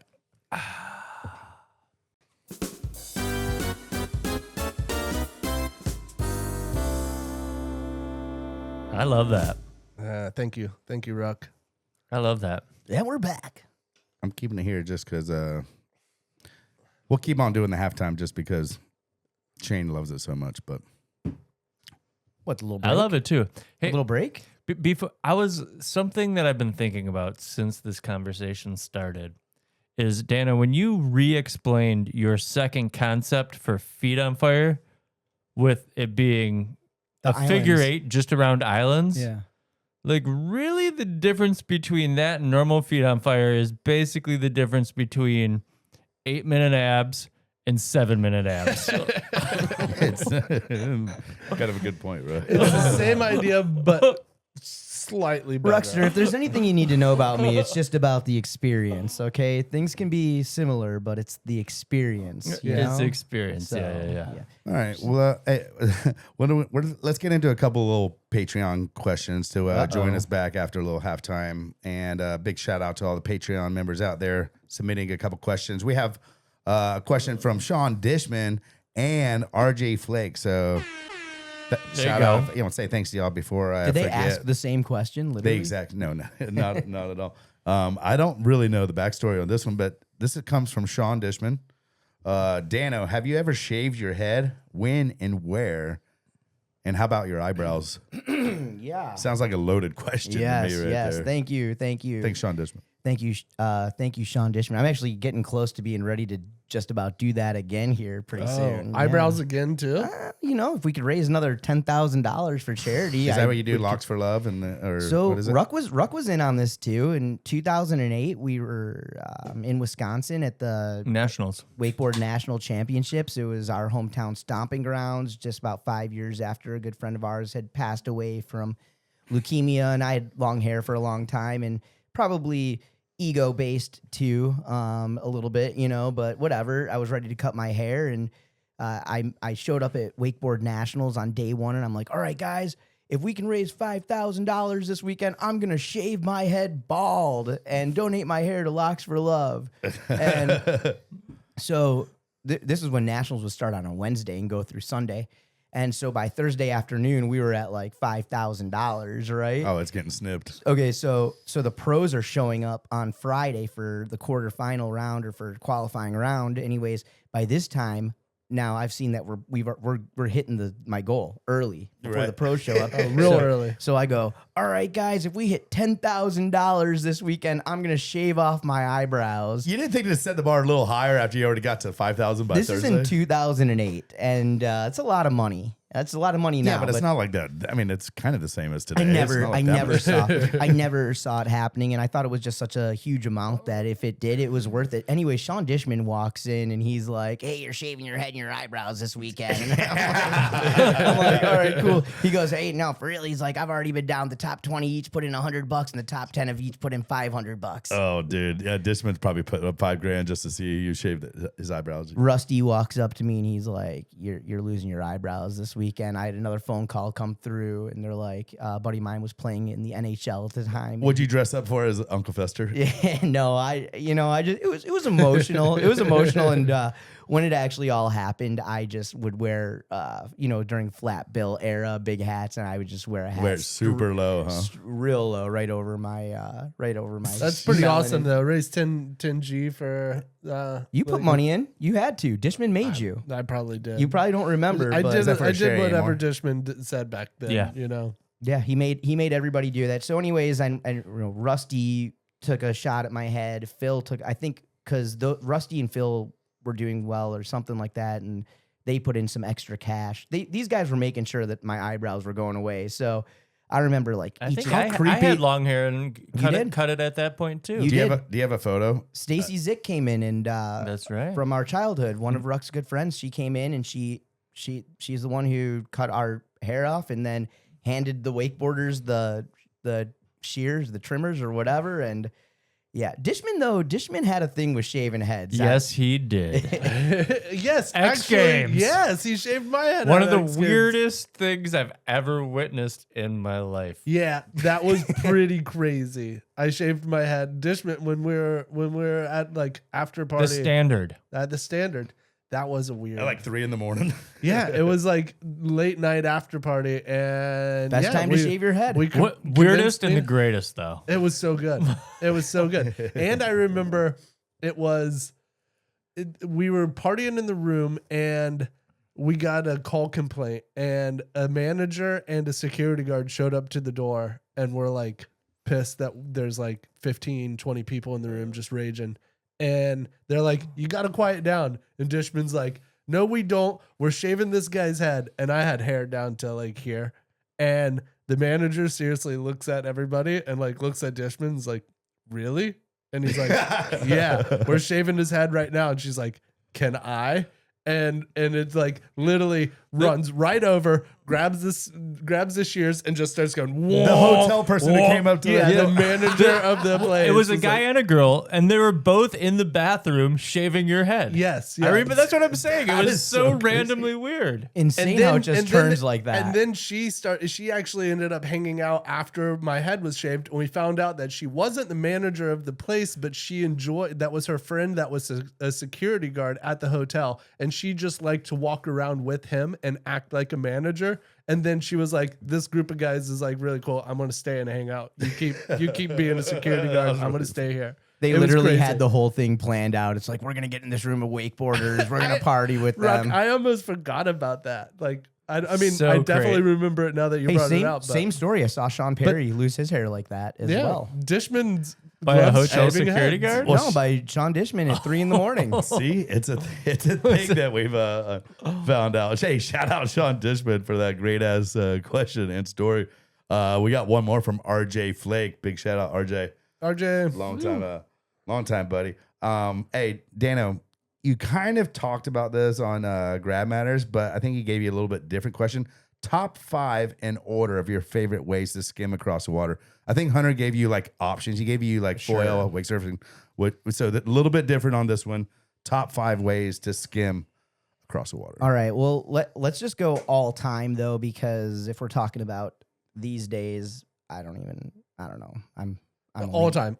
I'm just getting out every once in a while. Got 5. I've already gone. I've taken 4 shreds this year though. That's pretty good. That's 4 more shreds than I have this year. Hey, nice. Top 5. What do you got? All right. So let's see here. So number 1, probably gonna hop on a trick ski. Love it. Number 2, I'm gonna hop on a set of shoe skis. Of course. Number 3, we're gonna ride the disco. Okay. Yeah. Tricking, shoeing, discing. Yep. Number 4, we're gonna go slalom skiing. Oh, you gotta Nice. love a good slalom. Get a good Number workout, 5, get a wake good- skating. Oh, yeah. Okay. Yep. Damn. Yep. These are all times. like I it. mean, now if I could foil, I would probably foil all the time, Do you think it's odd that Barefooting's you not are on the there. voice of wakeboarding, but wakeboarding is not on your list of top 5 things that you want to do on the water? I wasn't allowed to wakeboard growing up, but it didn't mean I wasn't the mega fan of wakeboarding. I watched it all. And the one time when you were trying, one of the few times you were trying rolls, his back foot came out of the binding, and the board swung up and cracked his head open, and I had to bring him to Emergency Yeah, the save room. emergency room to get stitches. And that was I scary because if my dad found out, I was losing the gas money. Oh, yeah. I do want to say, I know we touched on it earlier, but I will just reiterate that Dano was around Erik Ruck growing up, and Ruck was allowed to wakeboard. Dano really wanted to, and your dad would not let you and made you just keep water skiing. It's the funniest story in fascinating. the world. I love it. He tried so to talk much. me out of wakeboarding every single time he Ruck, was around me. Ruck, what are you doing? What are you doing with your life? Eric, it's a fad. Dano, It's a fad. give us an impression of your dad telling Ruck not to wakeboard. Eric, you are a very good trick skier and you need to stick with it. Because of that, you can do the wakeboard, but it's a fad and it's a dying fad. Yep. Hey, that's best, I part, love Romsky's conviction. Like it was like best part about it, I went on to make an entire living for the last 25, we'll say the last 20 years of my life off of wakeboarding alone. Literally, from the day I graduated high school, I would sell 5 wakeboard boats for every 1 ski boat that I would sell when I started selling boats out of high school. Okay. do you like kind of a hey I told you so dad kind of like Nope, or do you never. never hey that, No, you, but- you, or maybe not that you'd be like hey that fad you were talking about My dad it's isn't. been- My dad's not like a. Hey, He still probably thinks it's a fad. No. My dad's not that. My dad loves wakeboarding now, believe it or not. And he came up to me. Can't tell you how long ago this was, but he came up and he goes, "Danny, I was wrong." You know, That was he right. goes, "I gotta hand it to you. You were right on this one." You know? I want to bring it back for a second and say some serious core memories of Twin Lakes is going and hanging out in your basement and your slew of action figure wrestlers and just toys and shit down in the basement that me and Ruck would come over and hang out, and we would just be like, I mean, we'd be like 13, 14-year-old kids and just We've playing been a with, little bit older playing than with that. toys in your basement. And I was just like, man, and your parents were just always so spot on, like Rami just coming down and being Romsky. And I don't know, it's just a core memory of mine. Like, Well, it's too good. Okay, so And I here's, still have a DJ Romsky t-shirt. I just found a box of them. I found a In the box of them, mix. a box of XLs. So I'll wear an XL so, for sure. so let me just tell you guys this, 'cause since you did bring that up. So PB, you are part of the catalyst that brought Yo-Yo back to me. Just so you know, you're a part of my whenever I talk. Really? Oh yeah, you probably don't even. Well, you definitely don't know this, but so let me get to Shane's portion first here. So in August of 2000, I had graduated high school a few months earlier.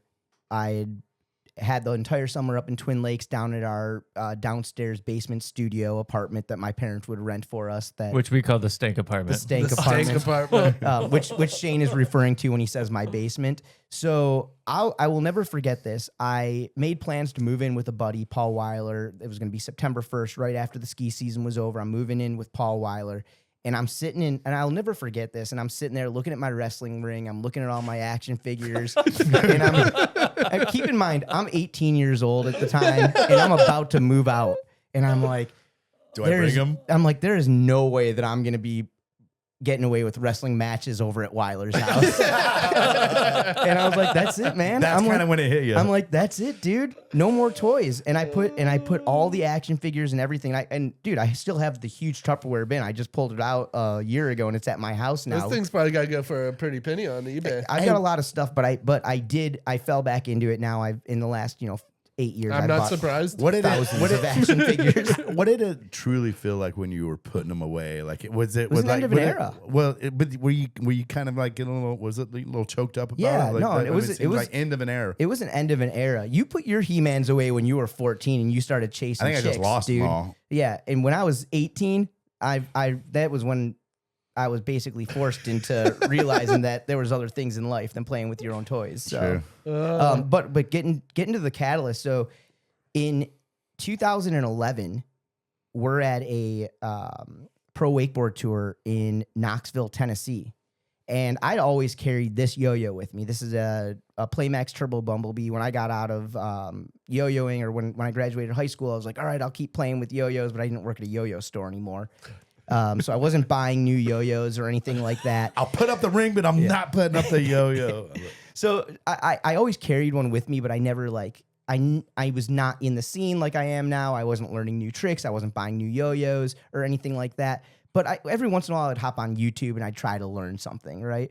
So we're at Pro Wakeboard Tour Knoxville 2011, and there's these kids just throwing down tricks next to the stage. And you come walking up to me and you're like, Dano, look at these dudes. You're like, these guys are crushing you. You're like, these guys got nothing on you.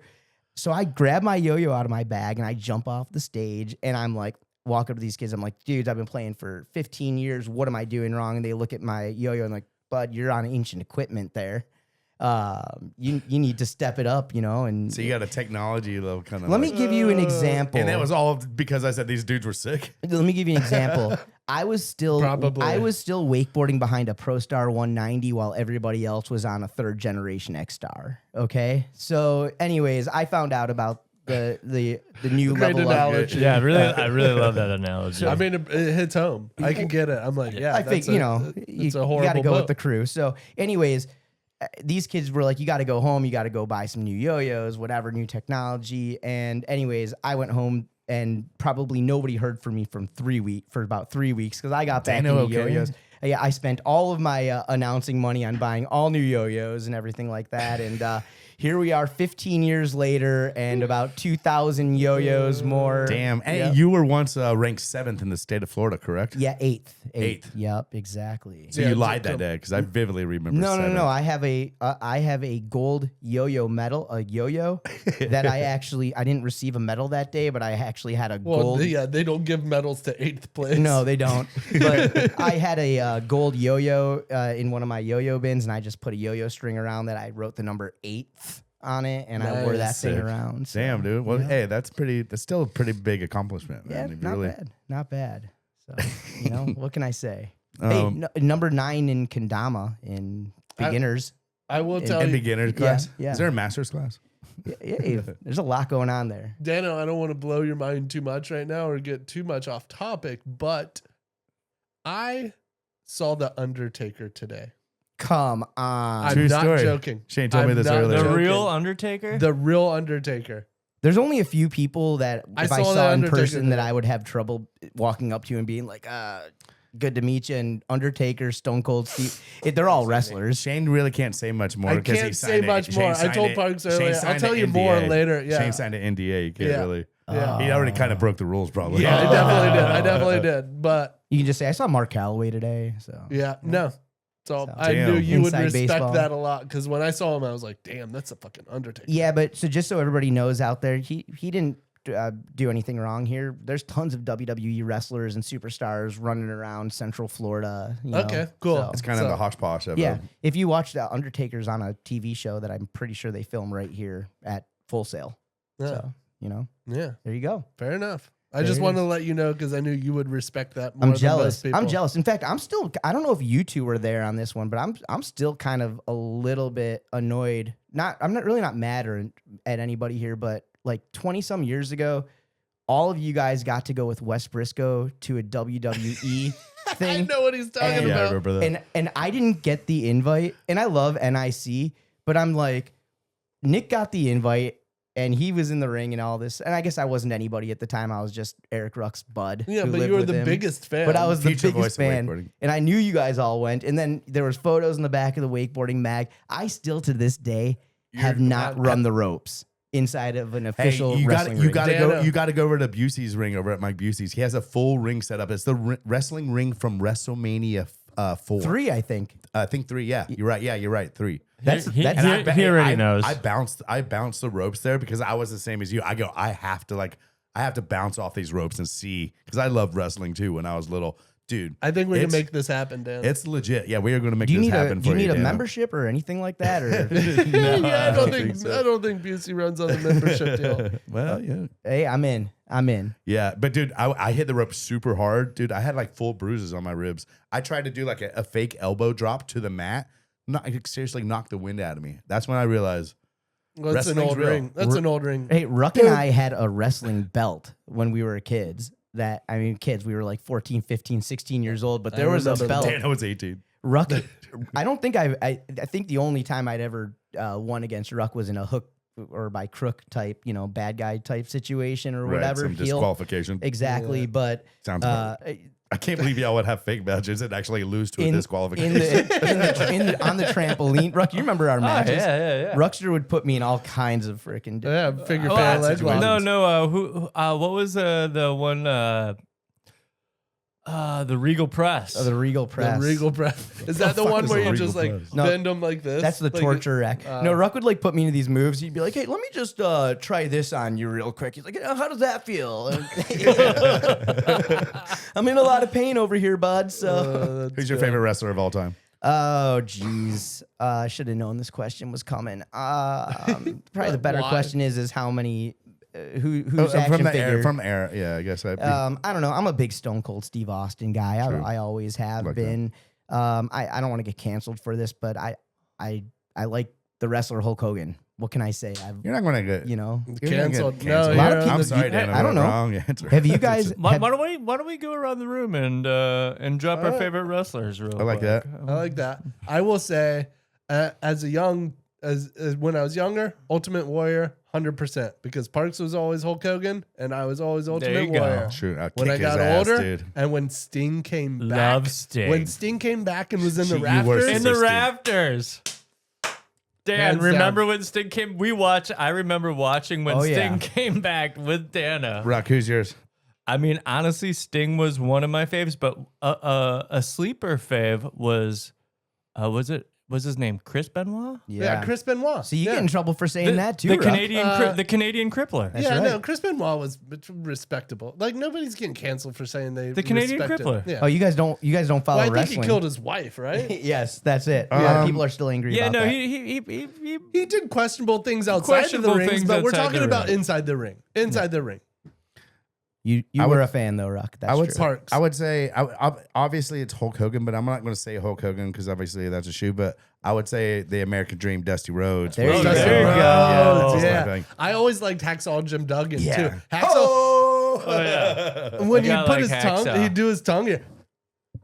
Yeah. That was always good. And he always just just seemed had like a one of 2x4. us. He He always always- just had like a 2x4. And Shane, Dustin Diamond. Dallas Oh Page. yeah, Dustin Diamond Page. DDP, baby. DDP. Rey baby. Mysterio. Oh, I was Rey just gonna Mysterio. say Rey Mysterio. we went to a wrestling thing, you and I, Shane, and at the Orlando Arena back in it was probably like 89, 90 or so. I was remember probably the really Demolition Brothers were there, the Bushwhack Brothers. Oh, the The Bushwhackers. Demolition Twins, the Bushwhack Love it. Brothers. There was Man. some The good natural ones. disasters. Remember the earthquake? Remember the big earthquake? I guy? remember Earthquake. Yeah. Who are the guys with the spikes? That's Yeah. a Demolition. demolition. No, Twins. no, he's thinking of Legion of Doom. Legion of Legion of Doom. Doom. That's Yeah. who, the guys with the spikes. And they that- had the face paint, the crazy Exactly. face paint. Exactly. Those These guys weren't the were. Demolition Brothers. No, Demolition was so WWF in like the 80s couldn't get Legion of Doom. Legion of Doom was too big on the other scene, and so WWF created their own version called Demolition. Yeah, Yeah, we're I talking gotcha. about Legion of Doom though. But you're 'cause I talking did like Legion of Legion Doom. of Doom. LOD. LOD. I loved when NWA came out. When NWO. When NWO came out. Oh, Same but different. Yeah, same but different. If there's any real wrestling fans listening, they'd be like, no, NWA was its own federation. I so- assure you there's not any real wrestling fans. Come on now. I'm just joking. Hey, Dan, I got a random question here for you that I kind of thought of earlier. And if there's an award called the Dano Mano Award given away at the Show Ski Nationals, what would it be for? Oh boy, I don't know. I You mean, get your own award, and honestly- they give it away every year. What's that award for? You think? for me, like if there's anything, I have something in my head. I don't know. My big thing is like getting others into it and I don't know, creating experiences for other people. That's the thing. It's like- Showmanship. not showmanship. It's more like introducing the sport and having and being I don't know, a champion for the sport, not of the sport. That's good. you That's know? good. I think that's more of a lifetime kind of like achievement, maybe a word that it could be the Dano Mano kind of like long. Yeah, it's I want contribution. with what I do. I 'Cause want to I have a- encourage. I the- want to the encourage Mano people to Mania put Award. events on. I want to encourage people to put events on. that. You know, Well, I had a couple. That's good. I had a couple. I had a couple things that I thought it would be. Let's go. I thought it would be greatest step off of the entire tournament. oh yeah, that's a good one. That could be the Dano Man Award, the greatest step. Like, Another it's gotta one, be a or kick another clean. one, It's gotta another be a clean kick. clean, not clean, and Boots like, still it's up. like- Step I up. got one. I got one. What's yours, Ruck? Mine is best eye contact salute. Oh yeah. Eye contact with the crowd is what it's So really you- all about. that'd be- Ask Mike that'd- Ferraro about that. That'd be so sick if Dano Man Award was like so detailed award. Best eye contact salute with the crowd. Is that like the name? Is that what like People is have that to the like name vote of it? on their apps. Did this guy actually make eye contact with me on the water? And really, it just goes to one person because they're the only one person that looked at the crowd and went, He was looking at the judges. He didn't look at the crowd. Yeah.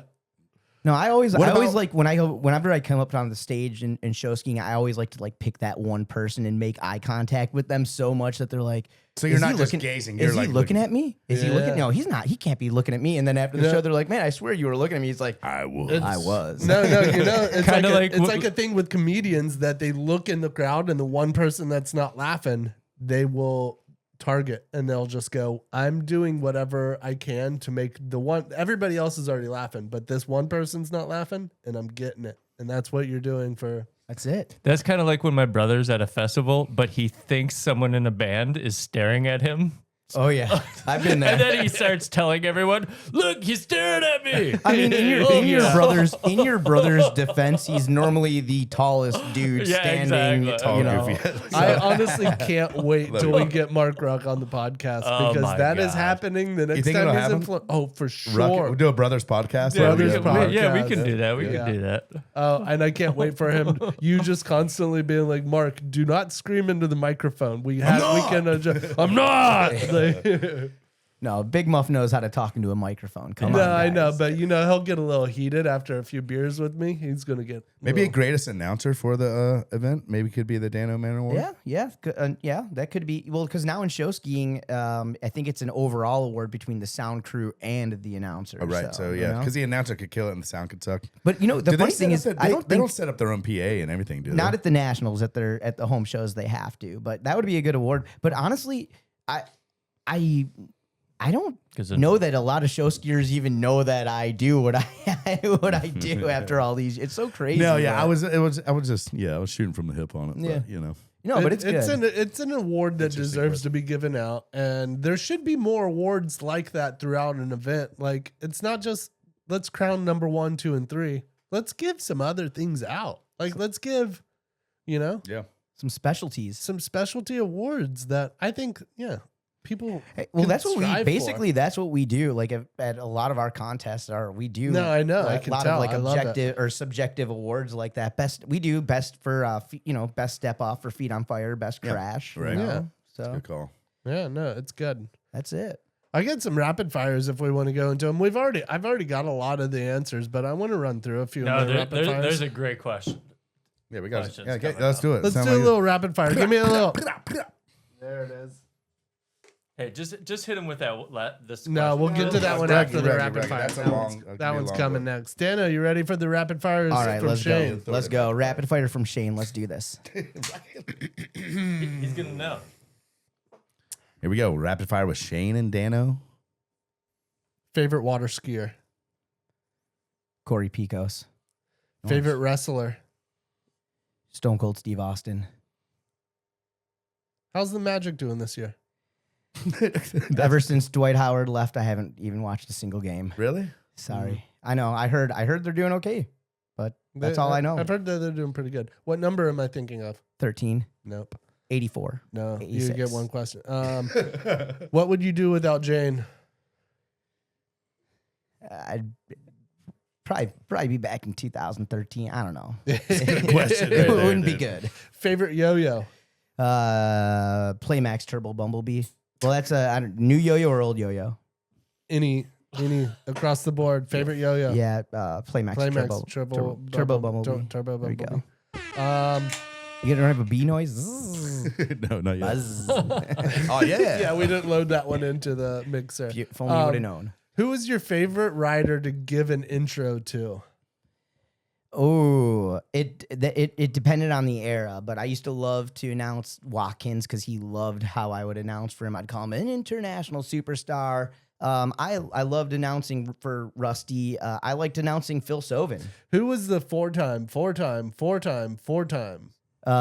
X Games gold medalist Dan Harf. that one was always my favorite. The fact that you said it 4 times was like mind-blowing because you And hey, and every single time after said you it said 4 it the times. second time, you knew that 2 more were coming, and you're like, we get it. But it was like 4 time, and you kept ascending every time. Like Thankfully, Darren Shapiro was basically retired by the time ladies and gentlemen, he is an 18-time. That would have gotten really old. I was going to say, where's the gold mic at? But I see it here on the table. So, I brought it. Yeah, the gold mic's still there. Favorite Bonifay? Out of all of the Bonifays, not just us. Betty. Betty. Great answer. Betty, because she introduced you all to me. True. There you go. It's true. Shout out Bonifay Ski School. Oh, and Betty can play an awesome yo-yo. Yeah, she can. Yeah, our I mean, grandfather used to yo-yo. Yeah. Your great granddaddy. Yeah, he used to yo-yo He was quite a a bit. yo-yo demonstrator. He was. Favorite Ruck? Doogie. And Doogie the dog. Doogie the dog. Yeah. He was a good dog. You know, he He left us with a little gift in my old Chrysler. Was it a Chrysler or Dodge New Yorker? No, Chrysler, New Yorker, yeah. Yeah, the Ruck family sold me one of my first cars for a few $100. It was awesome. Remember the New Yorker? How plush Yeah, remember it was? Melvin? Yeah, Melvin. Oh, Yeah. Melvin was a good car. Yeah, I Melvin. really liked that he would let you know that your door is ajar. Yeah, yeah. And I was like, the door's not ajar. The door is a door. It can't be a jar. Melvin was the best. And then I realized what a jar meant. And Yeah. I was like, okay, that makes sense. How long will you keep Cornfest going? Well, we can, Okay. I suppose. And the last one, favorite time on tour. What was your favorite sort of memory or something that happened? Favorite maybe era? What was your favorite time on tour? I gotta say my favorite time was Ruckster, probably when Ruckster was still traveling around with us like on the full time. I remember when I first got onto tour, it would have been 2006, and The Kobe and Bish bus nope, tour? nope. This is after that. But the funny part about it was my first event of the year. I think it would have been like Pro Wakeboard Tour, and Ruck realized that now I'm on tour and I'm getting a free hotel room every weekend, and he was like, "Yeah, I'll be staying with you from now on." Yeah. That's pretty Tables good. have turned. Totally did that. So Yeah. needless to say, I ronned him. I was like, we'll double up. yeah, my first 8 years on double up. my first 8 years on tour, I never slept alone. There you So Yeah. yeah, Cuddle Thanks, buddies, Ruck. dude. No, that's good. I mean, the fact that you guys got to grow up through this whole thing is really, really cool because y'all knew each other way before wakeboarding even ever started, way before Ruck started doing this. And it was just like, when did you guys meet? I mean, our relationship was basically built off of us coming up with comedy bits, making fun of everyone that thought they were super cool around us. And that's the best. That's the best type of relationship to have. I Because mean- I think every good relationship is built off of going, "Hey, look at that person! Aren't they fucking But hey, stupid?" check You know, or check like- out this bit. This is one of my favorite bits that we pulled. Wait, this is an actual bit. That This y'all- is an actual bit that we pulled.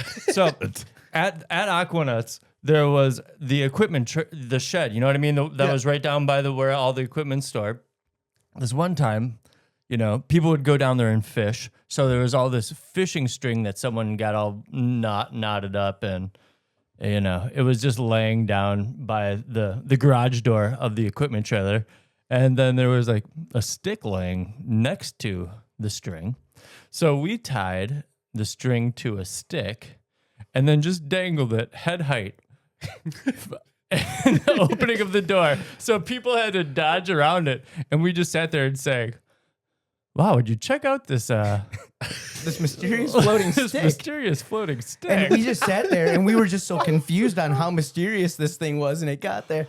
And, And y'all filmed and edited this. No, we did not film or Oh, yeah, edit. This is way before. that- but you oh, have you done, said a bit. I thought no, it was like, this is a comedy personal bit. bit. This is a personal. comedy bit. It's just their personal humor. And honestly, and maybe if anything, Shane would come to town and we'd be like, "Hey, Shane, go sit over there and watch this for a second." Yeah. And we would do this thing. But you got to understand that this is almost like Andy Kaufman stuff. Nobody around us understands the level of comedy that we are portraying here. We're laughing, people dodging it, people hitting it, until finally this one guy gets so fucking pissed off, he just freaking rips it down. He's like, "Fuck this stick." You know what I mean? Like, but that's and what that's we're. ultimate success. That's Yeah. exactly. So what do? We go and we rehang the stick up and we're like, "Oh, this stick is so mysterious." Go back up. We had a what was our phrase that we like? We love to be hated or something like that. We just When I came up and hung out with you guys, I knew basically immediately I wanted to hang out with you guys because the humor was on this next level of like, I won't say it's beyond theirs, but it wasn't your normal, let's say a funny joke like, "Oh, what did she say to her?" It was so much more. It's like it's almost like gluing pennies to a ground, or little things like that. And it's just like, and let's just watch people try to pick this up for. It was this weird, obscure humor of. and some of our Let's comedy just stay it would in the take back some and- of our comedy wasn't like a quick joke. Some of this stuff would take days, weeks, months, or even years to kind of formulate. So the hanging stick took months to well, figure out. that was a pretty quick one. No, but- that one was quick. Hey, All right, you know all what? right. I bet you if you actually go through some of the old pointless, incomplete Oh, footage, dude. One He of my won't, favorite. trust me, Dano, Shane won't. No, Shane won't okay. go through any old There footage. is a point in Incomplete that Dano is doing interviews with people, or is it Mark Ruck that? No, Both of them. It's both of It's them. at Think Tank. They're at Think Tank, which is just a. You were it's there. like We a were both convention. there on It's a that. Yeah. I know because I remember we were filming it, but None it of was us had basically cameras. Only Shane had the camera. Yeah. Think Tank is a convention up in the Midwest where they teach people how to show ski. It's in the winter. It's super cold, and everyone does all these kind of like little teaching kind of seminars and stuff.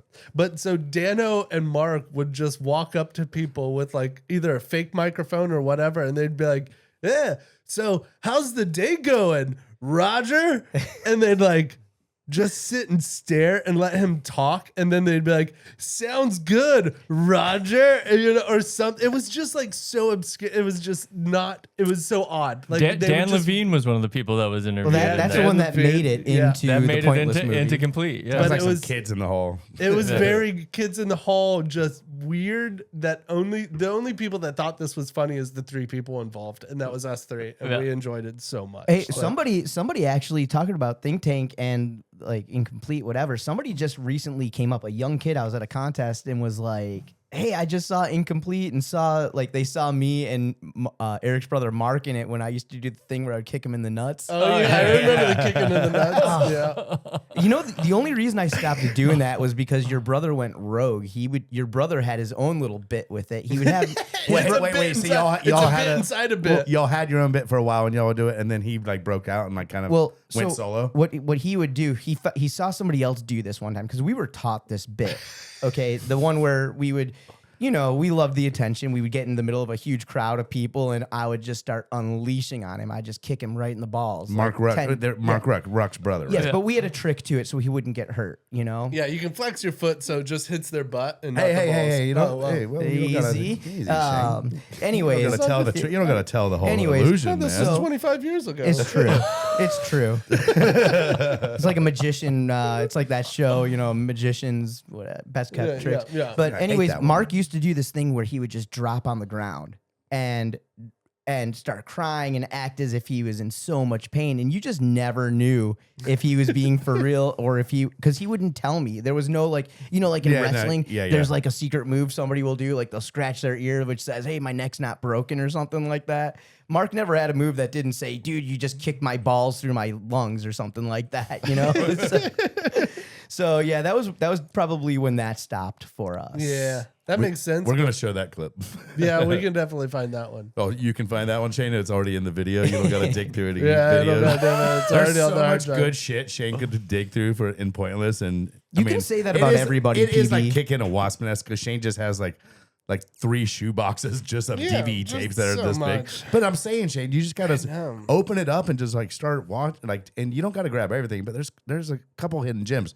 The people want it. People want it. I Sean want it. Moore's doing it lately. You see Sean Moore just dropped a bunch of Watson clips. For, yeah, I did see that. Yeah, that's awesome. Pretty cool. Like that. Yeah, I'm gonna have a talk with him and be like, "Hey, you're making me look bad." Hey. Well, you Don't were go on, through- you were on the shoot too. You didn't. No, definitely not. Definitely not. That was a I big- that was a big making me step up. look bad by going through old footage and finding stuff and giving it up. Shout out Sean Moore making Shane look bad right now. Oh, part of the and- Pointless and Fantasy since we're- Football League. Since we're yeah. on the podcast, and speaking of, I'm pretty sure this particular day when that stuff came up, I was in Phoenix the other day. I ended up going gold mining with Nuggy Jeff Roman out there in Phoenix. You guys know? I don't know. You remember Nuggy Jeff? I remember know Nuggy Jeff. So, anyways, I know Nuggy Jeff. PB, you Oh, definitely man, know that dude Jeff. was so heady. And Jeff met all of you guys out in West Palm Beach when you guys were filming for Okay. Remember when we were hitting the big A-frame on Watson's Lake when we were Yeah. filming for that? Do you remember there was a boat of dudes, or of a bunch of dudes just partying that were pulled up right there and we were hanging with them? Yes, I know. Yeah, he was in that boat. What? That's Nuggy Jeff was Watson's in the grandma's house scenes. right there. Yeah. Yeah. Do you remember that huge Yeah, A-frame? that thing was massive. Yeah, that was. Yeah. PB, I mean, Jeff was telling me all these stories about you. He's like, yeah, PB gets in the boat and That sounds right. you know, and you take over the steering wheel and everybody in the boat's blown away. His whole fan, you know. What, I didn't crash the boat? Or? No. I think you went out I there. just remembered it was parked. Yeah. Oh man, That's the best boat to not crash right there. we need to do a podcast of just like strangers along the way, and it's like Jersey Joe and Nuggy Jeff and Jersey Joe, just a couple good shout outs. Brett, high kicker. Scott the Gypsy. His last the name's not. Gyps. What about like you remember Brett? I don't know his last name. The high kicker. The Brett photographer. Churchill. Brett Churchill. Oh, Brett Churchill. Yeah, Yeah. of course I remember Brett Dude Churchill. was awesomely insane. I loved it. I love Brett Churchill. Well, if they were a random person and they were just showed up here or there, you could have probably put money on it that I probably invited them over to Ruck's house to sleep over at some point.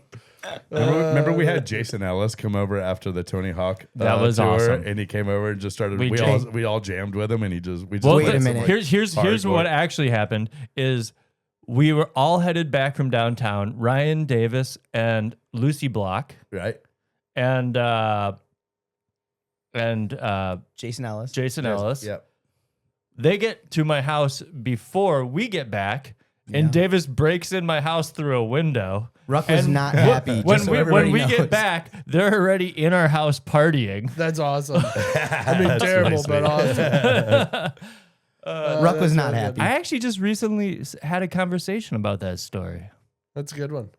It was wild times. Wow. Is that when Bucky Lassett came over and I we were remember when when we were Bucky- we were shooting pool in my garage. That and- was at and your he- place. Yeah, and he Yeah. was just doing 360 flips on the carpet. I And me remember- and Ruck thought that was the coolest shit. I remember y'all telling me about it, and I was like, "What?" Hey, Bucky Lassett, Tony Hawk, We're shooting Pro pool, Skater 2, and he's just we're doing shooting 360. pool, and we're like shooting. I couldn't even make a ball because he's just doing 3 flips over and over. Hey, do you For our remember? viewers, we got to tell them who Bucky is because they're all going to be so young that they're not even going to know. Yeah, I'm he's- just joking. Bucky Laskin was a legend. Legendary. Pro skater. Yeah, legend. And that's right. You know, Tony Hawk just came out and all that, and they were like, whatever. And PB, remember the whole time I wanted to ask him because this is from going back to old movies. Night at the Roxbury. I kept on wanting to go and be like, "Hey, Bucky, so is Tony meeting you here tonight or what?" Ruck wanted to say it so bad. I go, Ruck, don't fucking say that. I bet he, He, like, asked you drove- more than 4 Oh times. yeah, I asked him a bunch of times Oh, if I dude. could say it. Well, that's where me and Parks differentiate because I would have looked at Ruck and would be like, if you don't ask him, then I am. Like, is Tony Hawk meeting you Hey, later? Bucky, you meeting Tony here or what? I'm afraid that this is turning into a Chris Farley skit where he's like, "Hey, remember that movie you were in?" Yeah, no, was it's awesome. definitely that was awesome. Dana, who's the greatest yo-yoer of all time? Oh gosh, that's a hard one to say, but I've got a couple guys here. There's Johans, Julius. I knew it was, you were where going to are they say from? Julius. Well, these guys live out in Phoenix. Johan. I didn't Johans. expect. His real name is Hans, but Yo. Are they like new guys? No. or are they Those are old school. schools? Now, new Yeah. school guys. There's a guy named Gentry Stein who's incredible, great ambassador for yo-yo. But yo-yoing's, it's just like How many wakeboarding. yo-yoers do you follow on Instagram? It's hard to say, but probably as many as Too I many, do. I think, is the answer, right? Hey, Many was the wakeboarders. Gentry guy at the He was. one that I shot? Yep. Yeah, he was insane. Yeah, yep. Yeah, he's kind of like Brian Grubb, type. What's guy. his know. shoulder? What's his shoulder? Just He's looks super like cool. looks like a male model. You know what I got, mean? Got a good hair. Yeah. Definitely Good worry bone, about the but, hair. Yeah, cheek and chins. Yeah, it's good. He's not defined by yo-yo. You know what I Yeah, mean? I get that. I Kinda I like- respect that. You gotta respect that. I gotta respect that. Gotta. Who's There's the more great- to him. Who's the greatest show skier of all time? You said water skier, which is Corey Picos. Great selection. Greatest trick skier of all time. I agree. Show skiing and That water one- skiing aren't the With same the thing. greatest trick No. skier. That's I what know. I'm saying. The Yeah. difference of show skiing and water skiing is they're two different animals. Yeah, no, 3-event and show ski stuff are very. I always say like 3-eventers are the best fundamental water skiers. Yeah, but when I said skier, maybe it didn't. It could have been. I think you could have said Brett Wing or No. Barefooter for all. Right, I mean, when I say water, when I think of a show skier, I think of the best taught people or the best self-taught skiers by I know. other self-taught skiers. you know? got to be self-taught. I know, You can't you- have a coach or No, a career. You I guys think probably you aren't can, gonna. but I think you guys can, probably won't know this name because this is Kevin Michaels' idol, and I'm gonna go and This is who I watched up when I was or watched growing This up. is your growing greatest show skier of all time pick. and possibly Kevin Michaels would agree with me because it was his idol, Matthew Dunneman. and I'm gonna go Kevin Michaels. Like that's who I looked up. You think to. Kevin Michaels is the best? Kevco. Okay, Greatest show skier of all time. trick for One of trick, them. trick for trick. Okay, yeah, there's other people who can. No, yeah. I mean, you there's a know, lot of things you're but we're considering. talking. I'm not- yeah. We're talking about show skiing. There's a lot more that embodies show skiing. Here's what you need to think about show skiing. Wind blowing through a mullet off the dock. Number one. Number two, how fast? How fast can you go from wearing neon orange tights to neon green tights? You know what I mean? And trick ski in between. So And he is Kevin Michaels was a Skip Gilkerson award winner. youngest. The youngest. The Skip Gilkerson Award is given to the best show skier at that moment in that event. Shout out Ni- Kevin Kevko, 92, dude. I believe. Damn, 92, I believe. Man, Kevko, I've always who would you say? respected Who him. would you say, Shane? Who would I say? They're from the Midwest and like the ski clubs up there. I feel like ours are going to be more Cypress Gardens based kind of skiers, possibly. If you don't say Scotty Clack, I was going to say Clack. I was going to say Scotty I wanted Clack. Scotty Damn it. Clack. I wanted Scotty Clack, Clack but I was trying attack. to think of if there was anybody else that I was missing. Like there was like Shane couldn't even think of one Cypress Gardens show skier, right? Then I'm Scotty bad with Clack. names. What about Hank? Hank Amos. Hank Amos was a great one. Hank Amos. Yeah. He was more of just a freestyle jumper. He's a great stuntman, freestyle jumper. I mean, maybe I'm biased, but I would say Betty Bonifay gave her whole life to this whole thing. Like from the moment she learned about Base show at the skiing, 5-pier, invented a lot of the tricks in the 360 swivel. 360 swivel. Jimmy Casada's double partner. Still to this day, joining show ski teams. hey, my dad might say that Erik Ruck would have been the greatest show skier of all time if he wasn't robbed from us by wakeboarding. I would. Everybody would. No, agree because with I didn't do everything. I was just did my thing. Check this out. One year, I don't know what 97, 98 Ruck, when Ruck threw down a run at Nationals, they would have a wakeboard tournament at Nationals, and Ruck threw down a run. It just so happened that day he would have probably won the world championships with that, right? You like that run that you threw down that day. I mean, you were doing Pete Roses and Pete Rose, Whirly 5, front mob, Slim Chance, front mob, normal back mob, possible switch back mob, crow mob, front mob, probably switch. Hey, Ruck, do you remember that mob you did off of the double up? And just joking. Well, anyways, I got second in that contest. and the guy that beat him, what did he do? Like 8 tantrums? Yeah. With a lot of waves in between or something. That's what I'm saying. Sometimes a salute goes a long way. He obviously won the Dano Amir Award. He was with obviously more making eye contact. Eye contact. The eye contact was there. You know, the beautiful thing about my era of show skiing is that there weren't tons of cameras on me. So people who celebrated how great of a skier I was, little do they realize it wasn't my skiing that really shined. It was, I'm the greatest waver of all time. You know what I mean? That's what it's mostly That's about. It's about putting on the show. I have I 7 think- waves I to go think- to right now. Scotty Clack was going to be my pick because when I was little, like he was like on the tour. I remember seeing him like on the tour, and then he was like, I think to be like considered as greatest show skier, I think you got to be so spread across the board. And he flew a mean hang glider, which is like in critical situations. I think that's like one attribute that he has. Freestyle jump, worked at Gardens for decades. His mom is literally the biggest legend, Barbara Clack. Shout out Barbara Clack. She's like, if you watch old, you see anything from like Dick Pope Jr. when he was young and learning the barefoot, she was like super engraved. So I feel like I don't know, and he was the funniest Corky ever. Like the clown. Corky was the clown at Cypress Gardens. So I think my pick's Scotty Clack, man. You gotta love. Hey, What about whenever Paul would say, "Old Freddie Mendoza"? Who's Freddie Mendoza? Alfredo Mendoza. Alfredo. Alfredo Mendoza was he a show skier? he was a show skier, but like a competitive skier back then. All And right, they- that's and- pretty sweet. when we got always our loved cat, that name. the names for our cat were between Alfredo Pedro Flores, who's was the guy who popularized yo-yo in America, And Alfredo Mendoza. Alfredo Mendoza. That's pretty sweet. Alfredo Mendoza He is looked such like a a boss, good dude. name. It's such a good name. Alfredo. It You can transcend any you should see industry. pictures of this dude. This dude looks Yeah. like dude. He was just a stallion, dude. Does he This look dude like was- Raleigh Fingers by any chance? I don't know who the fuck Raleigh Fingers is, Ruck. Does he look like? Is that what you're worried about? If he looks like Raleigh Fingers? Raleigh Fingers was a pitcher for the Brewers in the late 70s and 80s that had a super badass spinned up mustache. Okay, well now All right. I definitely know. I know one question we did want to ask Dano. Yeah, let's ask it. You want to hit him? You want to hit him with it, Shane? Let me hit you with it, Dano. Who do you think Erik Ruck's favorite baseball player is? Oh God, Dan, you know this. I know this, but Reggie. Does he? Wait, No, you can't. Don't No. start shaking your head. You can't. Don't God, tip why him am I off. drawing a blank on this? Because I just talked to Ruck about it the You other can try day. to walk us You through can look it. at No. him, Ruck. You just You can can't. try to walk it through us. No. Like, what team did he play for? Oh gosh, Ruck had his rookie card.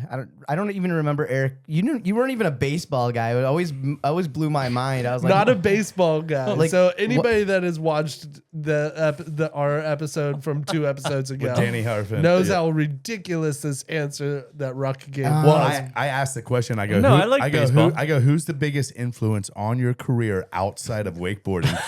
So we all say our answer. We get to Ruck. Tell him, Ruck. Ruck, why am I drawing a blank on this? I know you You got a rookie ran, card. you ran out of time. You ran out of time. Ricky Henderson. Ricky Henderson. That's right. Is that what you were thinking? Yeah. When you said the rookie card, I knew it was on the tip of No, the I tongue. know. You about had to, this. you were right. You were right with the R on Reggie. Yeah. Such a random. Well, if you guys want me to give you another awesome Ruck fact that I don't know has come out yet. Not to cut you off, but who do you think the biggest influence on your life outside of wakeboarding is. outside of wakeboarding is? And you can't say Stone Cold Steve Austin. No. Well, obviously my dad, you know. Okay, DJ maybe not your dad. Rumsky. Maybe celebrity. Maybe like dude that you idolized when you Who were, I let's wanted. say, from 10 to 15. Who is that? Okay, I always tell the kids nowadays, hey, you got to be responsible and respectful, like in the ski show, and especially in the ski show. Yeah, And to your elders and yeah. It's a little bit different though in wakeboarding, but same but different. But I always think of the kids that go home and pretend that they're that guy. I'm cutting into the ramp. We were all Sammy Duvall. You don't have to Yeah, convince yeah. us of that, Dano. I'm pretty sure even the listeners now have a pretty good, vivid idea that you were doing top turnbuckle jumps off of your, bunk bed. Superfly, Yeah. Jibby Dano. Yeah. Gosh, it's a hard question just because there have been so many people who have influenced me. But pick and one. You got to pick You one. don't got to Go be deep. like Go deep. don't be a everything to every person right now. You can be like, it can be personal. It can be. Pick you don't gotta be somebody. Who was your idol whenever you were 12 years old? oh boy. It can be a wrestler, I guess. yeah, Well, hold so- on, Can you be guys. totally a wrestler. Let me dig. It's so funny whenever I listen to these episodes and I'm like listening to people try to come up with an answer for something. I'm like, listen to this guy right here. I can't. If somebody on asked, spot. I'm if gonna give you somebody asked 5, me that question, 4, hey, why don't you just hang 3, tight over here? 2. Yeah. Sorry, Dan. Yeah, we don't You ever have no get into- influences on your. I don't know. Who did you say, PB? I believe Terry Hawkinson. Yeah.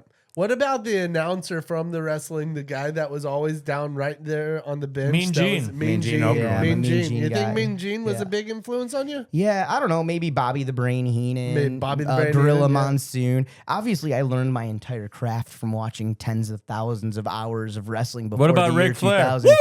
No, Ruck, I wasn't a Ric Flair guy until a little bit later because he didn't come into the WWF until like 1992. So, What Well, it's not like federation was he It's in? not like WCW. it's not like you could have watched some old WCW. tapes and had a little respect for the guy though. No, a lot Dana- of respect.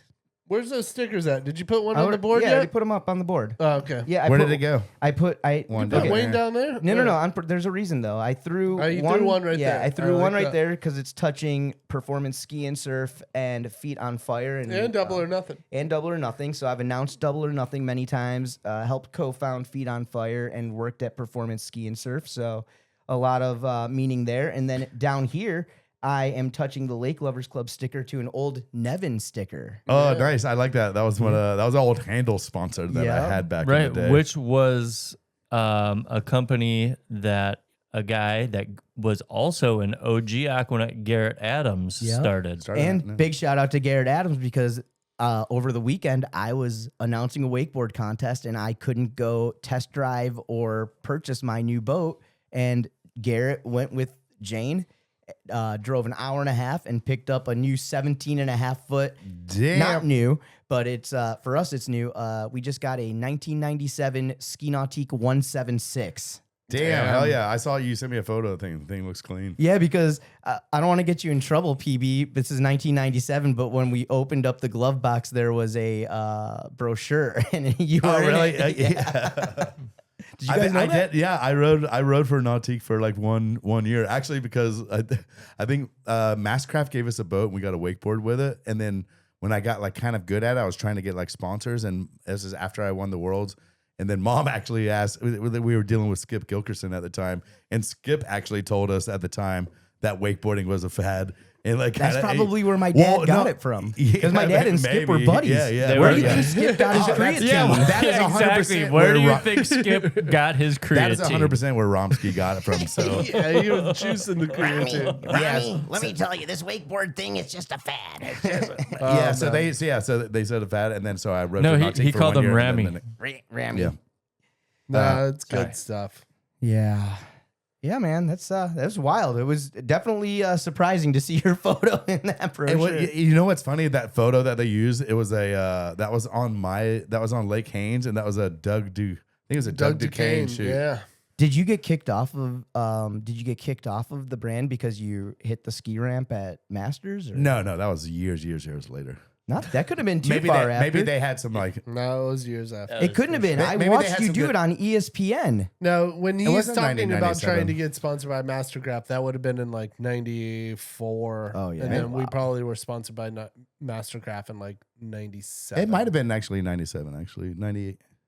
And that But no, was when like you got 99, kicked, 99. when you got kicked out of Masters, that would have Years been later though. That would have been like 2000, 2001, I was 2002. just- I actually never got kicked out for hitting the ski jump that day, or No, nor you did I got- get disqualified. you got A lot of kicked people out think for- I got disqualified and kicked out for Masters for hitting the ski jump. no. That's not true. There's a lot of misconfusion. It was for the barbecue. Yeah, it was the barbecue of Yeah, I told furniture. the story on Grab Miners. Yeah, Yeah. If you wanna, I'm not going to reiterate on that. If you want to watch that, here, get the full story. Yeah, Check out my episode of People- Grab Miners. but Shout out Hunter Thane, winner of all the prizes here on the Spin Win. Yeah. They're still asking. Like I go to the Masters every year, and they're like, Parks, didn't he start a fire in one of the cottages? No one really said. Do they I really? swear to you, they say that. dude, I love the idea of what we. I'm like, so mad there's that this more- story- The rumors are better than the story, and that's what I love. Is that people think that we just, did Wreck the place? Yeah, chaos. No, all we did is jump off the pavilion, which is frowned upon. We at stole night. golf carts. Oh yeah, Which yeah, was yeah. the best. Allegedly stole some golf carts, Stole but golf we didn't carts. steal them. We Allegedly. brought them back. Yeah, so it I was mean, like- we really didn't do much harm to the place. no, but No, the- we never did harm to the place. No, it No, was but the all gri- respect. let But me- you guys had a well, target since- on your backs, though. Well, now That I gotta explain myself because you just said that I'm lighting furniture on fire, which was not true. Up at Totally Masters, true. but this is Totally true.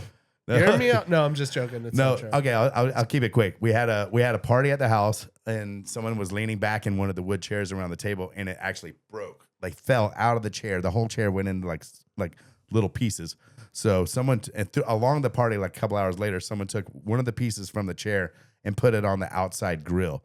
This is an outdoor grill, no charcoal. It was raining. You have to light it with charcoal, and it just set it there.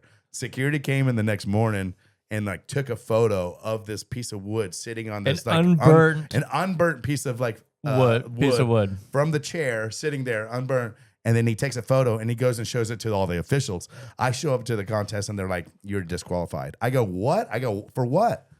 And they're like, "Well, you had a party last night and you lit all your furniture on fire." I go,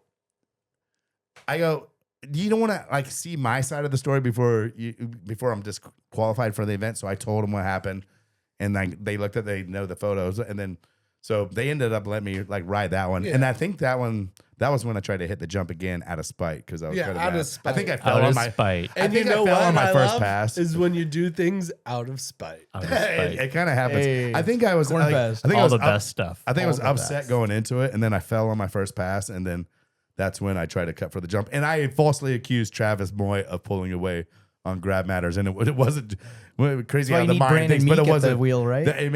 Yeah. I can't remember who was around, but sorry, Trav, I mistake that one. You weren't driving that one, but someone tried to pull away. Somebody probably definitely Someone tried did, to yeah. stop you. I from think that was the doing last time I skated at Masters. Yeah. Well, I remember like my first few years coming to Masters, there would always be this buzz. There were some times when you'd be in town and you just wouldn't come down to the site. I don't think you weren't allowed to or something. I don't think that even ever happened, but I love that rumor. That No. I remember one year Red Bull sponsored the event, and they were like, no. One year Red Bull did something off season, not around the Masters, and they did some type of. I did another like Red Bull kind of like just like teaching people to wakeboard kind of thing, and I go.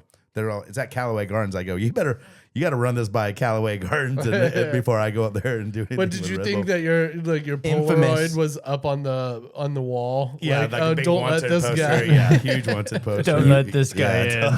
PB Burnt furniture. PB was infamous at the Masters. Dude, was we fun, all man. were Hey, at that time. I That wanted to- Masters was like an event that we all went to, and we loved to create havoc. But we only did that because we heard so many stories of water skiers doing the same thing. Like You're right, we Shane. went there, and there was so many awesome stories of water skiers that would like throw vending machines in pools or do like weird We didn't do like, that. things. But, No, we but didn't we do heard anything. that. We did hear these No, 80s I heard stories. these stories of the 80s of crazy water ski awesomeness. Heard and we were 'em. just like, dude, that's what Masters is you go up there, it's a very pristine fucking event, but you cause havoc. And we were like, we're still in golf carts. We're going to roll on the golf course. We're going to go down to the pavilion. We're jumping off of it. And then like, That's a rite always- of passage. Hey, It's my- a rite my of first- passage. my I can't first believe year- nobody does it anymore. My first year People, at I think Masters. people My got to. first year No? at Masters, Bill Porter took me up there to work the performance ski and surf booth.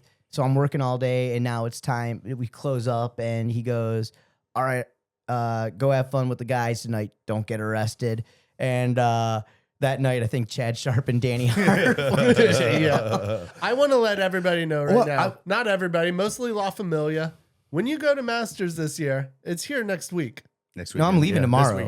This episode won't even be out by Yeah, then. sorry, guys. Damn it. What were you gonna say? I'll tell him. I just won't. want them to know that you have to jump off the pavilion at least Saturday night. No, okay. Here's You what I'm saying, can't. Shane. Shane, that's what I'm saying. security. You can't. The security is crazy, and they've like ultra locked the thing. They know it's a thing of the past. They've completely shut it down. That's my. We came in through the woods. Ruck, it's not. I'm not talking about the woods. I'm talking about the thing to get up to the roof is Gotta like swim. completely sealed. It's like probably you can't like harder you to- can't scale up to the roof out going anywhere. Oh, they There's only one locked ladder. the top? That's what I'm saying. But they're on to us. After 30, 40 years of everyone jumping on pavilion, they're on to us. This is I'm the Call it 65th. bullshit. What I'm Call saying- it bullshit. What I'm saying is, I think the Masters, for all the juniors, everyone who wants to, they should open it up in the day, maybe before, and do it legally. Supervised. Do it with a lifeguard, because honestly, to shut it down is the only reason why we wanted to do it. It was something that our idols did going into it, and that's all we wanted to do is jump right on Sunday and then jump off the pavilion at night. Now it's like completely like illegal.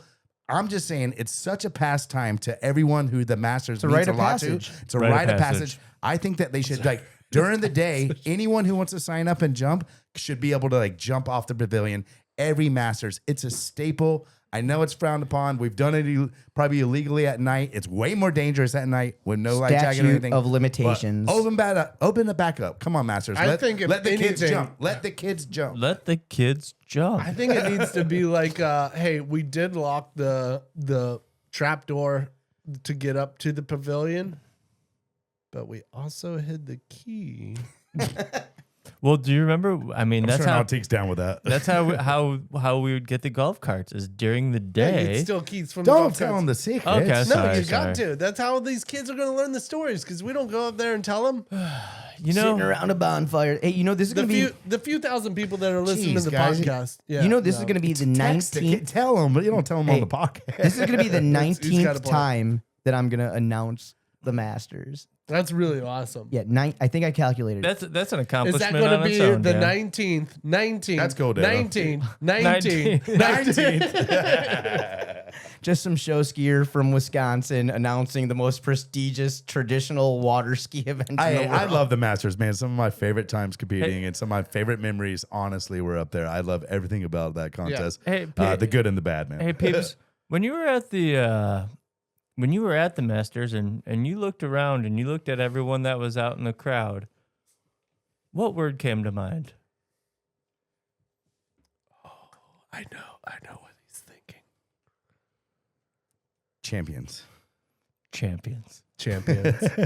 Champions on the water. Stars on the water. Stars on the water. Larry Maddock would give the greatest opening. That was Dave Benzel. Oh, Dave Benzel. Yeah, that was Dave Benzel's opening line to right. his At the banquets. the banquet. But Lair had a good one too. Do they still do the banquets? Lair was Smell the Roses. Yeah, Lairs was Smell when the you're, and when roses. you're up here at the Masters, you qualified. You worked your whole life to get to this point.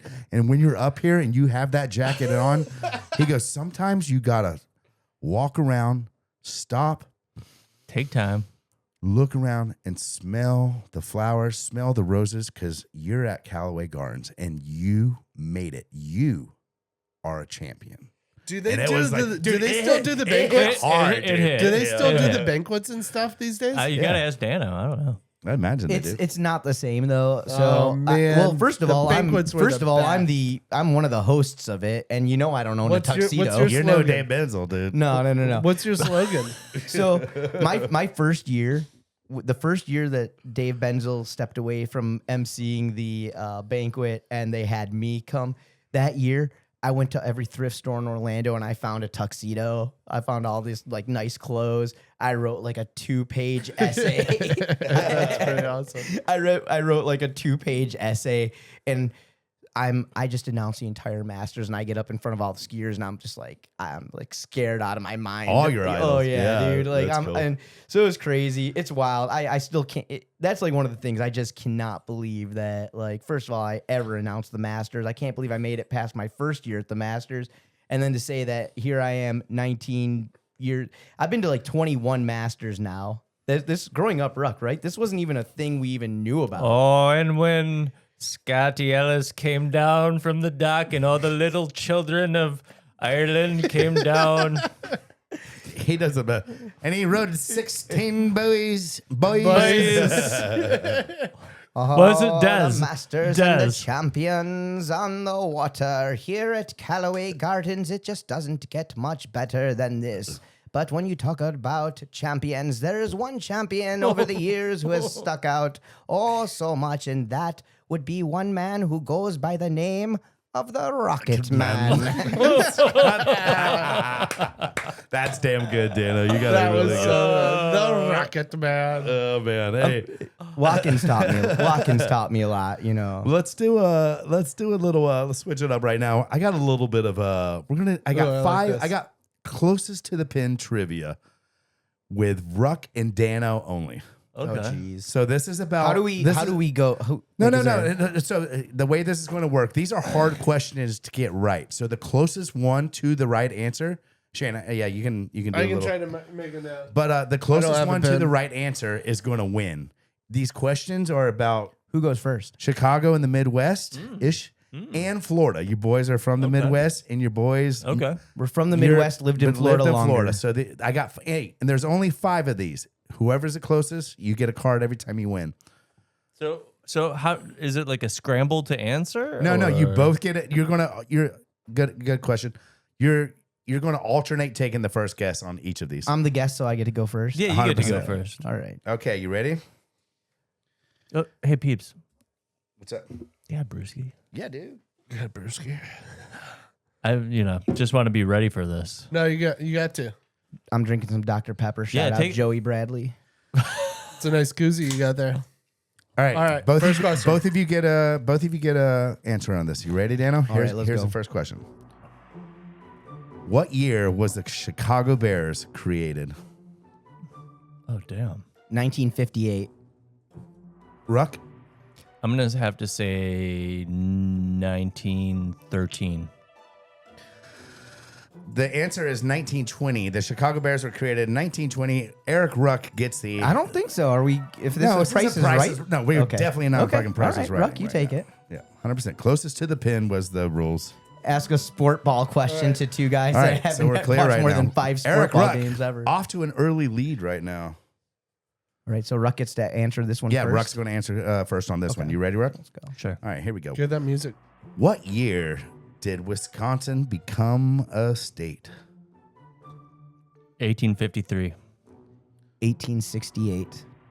Ladies and gentlemen, the correct answer, 1848. I believe Ruck takes another one down right now. Erik Ruck Ruck, how did you really know that, or is this a guess? No, I was pretty sure. I was pretty close. I mean, he was close, but he didn't get it right. But he was closer than you. but I knew the era. Ladies and gentlemen, Erik Ruck with 2 cards right now. 2 cards. Damn, dude. Ruck taking over. Oh yeah, I like Dano. that sound. I need a point. You here like if I'm that, gonna Gene, stay Ruck? in the game? Yeah, it feels good. That's nice. All right, you ready? You ready, Dano? Let's go. You got to win the All right. next 3 to take this, Dan. You do have to win the next The 3. third A lot of question pressure. should be This worth one's like about- 4 points. This one's a state about Florida. All right, let's go. Question about Florida. You ready? What year did the state of Florida become a state? Let's go.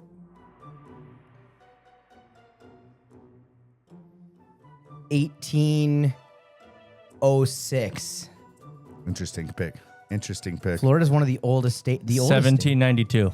Oh, it seems like Dano kind of baited him into that one. Ladies and gentlemen, Dano gets this one. The correct answer, 1845. All right. Damn. Dano on the board. You But get a card. Florida has the oldest city in America. Pensacola. Yeah. A lot of people Well, think and St. Augustine. Yeah. Oldest city in They America, found- right? they found some artifact- yeah. No, it's in Well, America. originally a lot of people said it was St. Augustine, but they just recently, like a year Found or some two, artifacts. came back and said that Pensacola is the oldest city. Interesting. All right. Interesting take. Rock knows. All right, it's 2-1 right now. Ruck's up. Dano's on the comeback. Dano, Damn, I'm making way back Dano, up. do you want a question about the Midwest or Florida? It doesn't matter to me, It man. does matter. You got 2 from the Midwest wrong. No. It just doesn't. That was a sport ball question. All right. Sport ball question. All right. We're gonna go back up to the Midwest. You ready, Dano? Wasn't quite a layup. You can't jump anyways. All right. Dano Mano, what is the average surface water temperature of Lake Michigan? Average. The average surface Average. water temp of Lake Michigan. 48 degrees Fahrenheit. Interesting pick there. I'm going to go 53. Ladies and gentlemen, Ruck takes it down. Right. 67.8 is the average temperature. Damn, that seems warm. It does seem It's warm. an average one from the surface all through the summer, all through the winter. Surface Wait, 3 tip, though. points. Sudden death. 4-point card. Sudden death. No, yeah, he's at 3. Yeah, but We're gonna do you're- it. We're gonna do it. 3-point card. We're gonna do it anyways. Sudden- We got sudden one It's death. more. a 3-point card. 3-point It's a card. All right, 3-point card. This question's about Florida. Ruck, Yes. you're going to answer this one first. Okay. You're in the lead. Boom. Bum, bum. What? What year was Disney World open? Disney World open. 1962. 1964. Dano playing the smart game right here. You're both severely off, but 1971. That's what I was going You to say. got, 72. you got that one, Dan. Dano It's a takes it 72. down right now. So for the 3-point question, Dan, Yeah, but I made that rule up. So, But it's 2-1. Erik Ruck, congratulations, brother. You 3 to you take 2. it down. The prize is a beer. hey, we got some whiskey right there. No, I don't- I don't I'm need- just I don't need to joking. drink any whiskey. I'm just joking. I'm just Let me get that thing. No, I'm just joking. no No, prize. that was good. Good game, Dan. That was game. good. Good game. You guys had some good guesses. Here, I was Ruck, actually. you can win the Kandama. I wasn't too I far know you off really in want. my. I'll accept the Kandama finally. I wasn't too far off in my mind. I said 72 for what year Disney opened. you know, And it was 71. Yep. Yeah. Here's why that was a really stupid call on my point, because our neighborhood on Clear Lake, the original houses, my house was built in 1959. These houses were built for Disney execs and stuff that they're bringing from California during the building of But built in Disney. 69 or 59? 59. Your house, my house, built in 1950. Our street was built in 1959, Shane. Wow. Yeah, but that was like 10, 11 years before Disney was finished. Yeah, but they were. I But thought- Disney I took a thought- long time. But what I'm saying, I thought that's NASA was it was a lot of more NASA. no, executives. it was Disney and it was Lockheed Martin. Is the people, because that's when Lockheed Martin built like a whole. Fair enough. That's why they Fair can dig enough. all those like concrete canals, which you cannot do. No, in yeah, the Florida Army anymore. Corps of Engineer That's wild and interesting. It's weird, wild stuff. Weird, wild stuff. Hey Dano, is this your original gold mic or No. like what's a The original gold mic. The original gold mic was from Little House. Yeah, the original gold mic is the pointless mic. The pointless and mic we and used I to gave have that that back. used to- I actually. So, I have it. yeah, That thing would zap your lips if you were. I have the This original. thing will zap your lips, man. Really? Oh yeah, They're all pun store It's all about the finds. ground. it really is. It's about This the thing is ground. pretty sick. Is this the one you did all the Golden Mic podcasts? No, this I only use this one for live shows, and this is like This is a nice one. since the That's original pretty. golden mic. That's probably golden mic number 6 because they oxidize from my hands. My hands are so strong. My So my greasy. oils. Yeah. Yeah. Hey Dano, isn't it crazy that you and I did the Golden Mic podcast right here? I had a table right here. Me and Dano did his Yeah, it's podcast in wild. this same room. Yeah, Yeah. And you know what's even wilder is that you and Shane are having me on your podcast so much earlier than I had you. Well, Parks, you were like number 10, and I think you were in the first 15 episodes. How many Shane. episodes did you get to? I got to 154-ish. Damn, Dano, Hundred that's fifty. fucking Damn. impressive, dude. Yep. We're about to. Shout out. We're on episode 6 now, and It's a lot. it's a lot. Yeah, it is. No, we No, love but it. we It's love it. fun. It's It's fun. really- but It's a lot more it's work a than lot, people- It's a lot of layers. I honestly can see why you did 150 episodes because we enjoyed this so much. Like having you boys on and doing this has been so much fun. Like even when Parks early on was like, "Let's do this," I was like, "It's a good idea." We'll see immediately. One episode in, I was like, "This is so much fun. This is They're so good. damn fun to record. But you have to prepare. That's the thing. You have to be ready to go. And Parks is great at it. in Like, all of my episodes, I just would prepare as if I was just always ready for somebody to just be like, yup, yeah. yeah. No, You know? yeah. You never know where you're You going. never know what you're going to get. You know? Did you? Hey, but did you? You cut out all. You edited that You wanted much. to Like say you something. cut out like all the ums and like likes and kind of like you did. It's crazy that I you, didn't do it Isn't personally. it crazy? No. But yeah, I mean, in the That's beginning, why I never made money off my podcast. Yeah, but like I think in the beginning, maybe you wanted to do that. You wanted to be instead of like nowadays the long form is just like let it go. Do you think in retrospect, looking back, you're like maybe I shouldn't have cared about every cough clear or like and like because that's a lot to go through like an hour and a half long thing and chisel it out. That's kind of a lot to do. Would you have done it different like to nowadays if you brought the mic back? I don't know. It's just it's really difficult, and it doesn't happen all the time. Out of all of my guests, I maybe had 4 or 5 ever that. That it kind of like stood out to you. Well, when I would listen to every single episode, and when you're listening to an episode back, and every other word is the same word. Or Let's something. give those people a shout out. I'm just joking. I'm just joking. You don't got it. So No, that's interesting because I was wondering.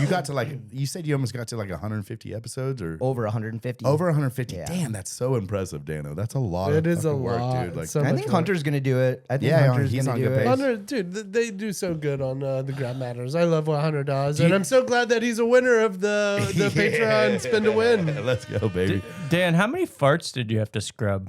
On the podcast. Yeah. Well, the nice thing, most people just blow silent ones. They do that thing where they just rock it out, and so when you're But there was a few. when There you're was in a tiny few. rooms like this, it's more like, getting rid of a little bit of Do that. you have any tips for Shane and I and the Bonifay Banter to getting to 100 episodes? Oh gosh. Well, the thing was Chop out all the likes and us. No. Just- It just meant so much to me, and there, like, especially for the first 4 years, it was like, okay, every other Thursday was what my commitment was, and if I wasn't going to get the episode done, I did whatever it took. Right. I think I went my first 3 or 4 years without ever missing the deadline that I said I was going to hit. It just became way too difficult. Then 2020 hit, and that was kind of tough to get people to Commit to something, Yeah, yeah. to commit to something like that. I still did get some episodes out of it, but it took a lot of work. Also, once I got my full-time job, also, I'm already carrying a lot of different weights on my shoulders right now with the event organizing and with the announcing, and then Got a lot on the plate. and then to take full time with Roswell, and Yeah. Let's give a shout out. Any members out there listening? You want some more wake podcast content, go check out the True Golden story. Mike podcast. Still out there, Like, go, go. it's still out there. There's a lot of good stuff. I had a blast doing one with you.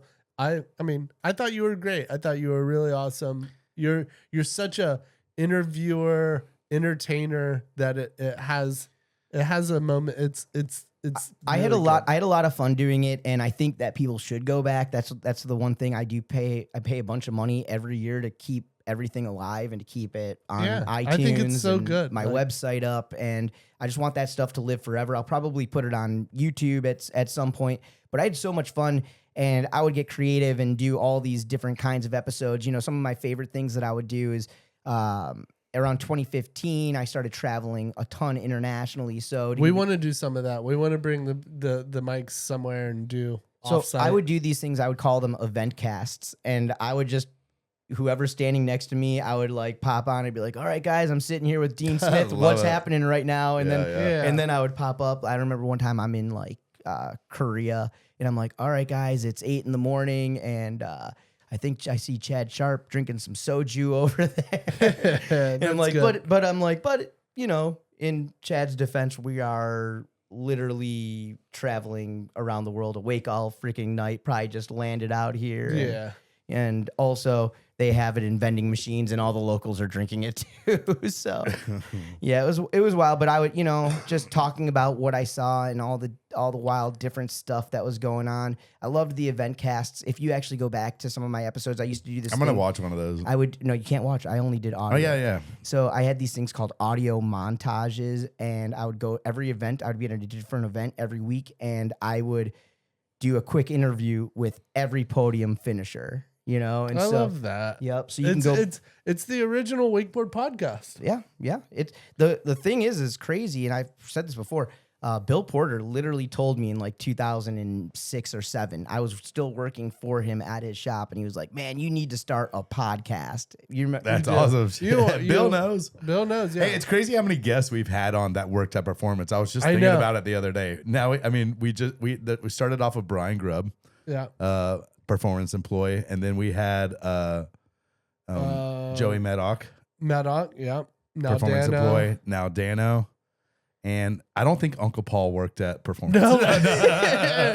No, You'd have he been the did. best. He did. No, but hey, the other day when we were talking about brick and mortar and we were talking about how cool the shop kit, like the cool shop kit was, and you threw out Billy Benedict. Love Billy it. Benedict's That was now made sweet. more Davis. appearances. That was sweet. Billy He's Benedict's getting a now lot of been on shout-outs. 3 podcasts. Ruck's only been on 2. So Oh damn, man! I Well, think that's pretty good. I don't know what else we can do unless we're gonna have Dano show us some tricks on the yeah, yo-yo. I think we're as we wrap this up, Dano, you can maybe if you want to say any last words right now to the peeps right now, if you got anything. But Dano's going to wrap this show up with some yo-yo tricks as we bring this thing It's out. hot. It's so hot in the studio. My fingers are. You don't sweating. think you can we'll pull go off? out there. We can go out there. Well, we don't have to do it in here because it won't be for the listeners. We Anyways, I don't want the listeners just to have to listen to.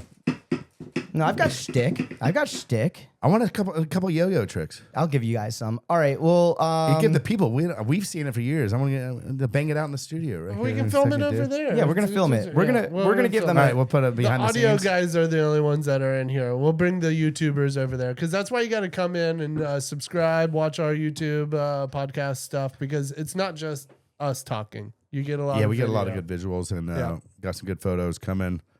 Hopefully, Dano's going to give us a lot of photos of DJ Romsky since we talked about him so I much. sent one to Parks earlier when we were I got it. standing in We front got of it. this in front of this ski antique. Danny, you see all the ski antiques out there? You see this We don't guy? have that. We got the ski Oh antique. man, he was honestly one of my favorite people in Twin Lakes. Like the shit that would come out of his mouth. Great dad, created a good child, man. Dano, you're a true national treasure to the wakeboard community, dude. Hey, I We seriously appreciate love you, dude. All the hard work you do, not just from Lake Lovers Club and announcing the tour, and I mean, it just seems like you're constantly looking out for the industry. You're always announcing the thigh highs, and you give back as much as you know the good times you've had along this wild ride, man. And to all the wakeboarder community, we thank you, man. I Yeah. appreciate it. We thank salute you. and we love that your enthusiasm towards everything. We appreciate it. Thank you so much. I appreciate you guys for letting me do this with you, and obviously our friendships now for 30 years, 30 plus years. It's wild and insane that we're all still friends. I was thinking about this, like Shane and Ruck you are probably two of the, like, if you look back about my friends, there's only maybe 3 other people that I talk to still in my life. I don't think I talked to anybody from that.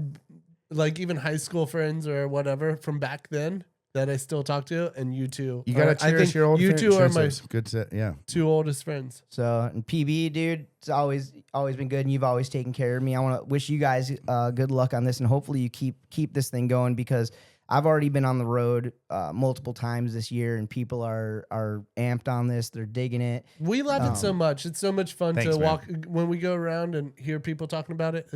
We love it just as much as. But I want Hopefully, Hunter if to not- keep doing this and to Hunter's have going. much Hunter's- He's only like success. 75 episodes in. He's like full. And speed I don't up. know if there's another podcast out of South Africa, Wakeskate Wednesday, something like that. Oh, cool. I'm gonna check And that out. That one's, I mean, it's just so cool. I hope others are inspired to continue creating more fun and unique content. I hope that others see what I do or what I've done over the years. I mean, I'm an average recreationalist, towed water sports enthusiast at best. You know what I mean? I grew up with Ruck, who's goated, one of the greatest of all times. And Don't sell yourself short, Dan. You're a honestly, tremendous don't. You slouch. are trying to sell Good. yourself short, Okay. and don't, because you are, like Parks said, a staple of the wake community. but my talent's on the water, good at everything, amazing at none.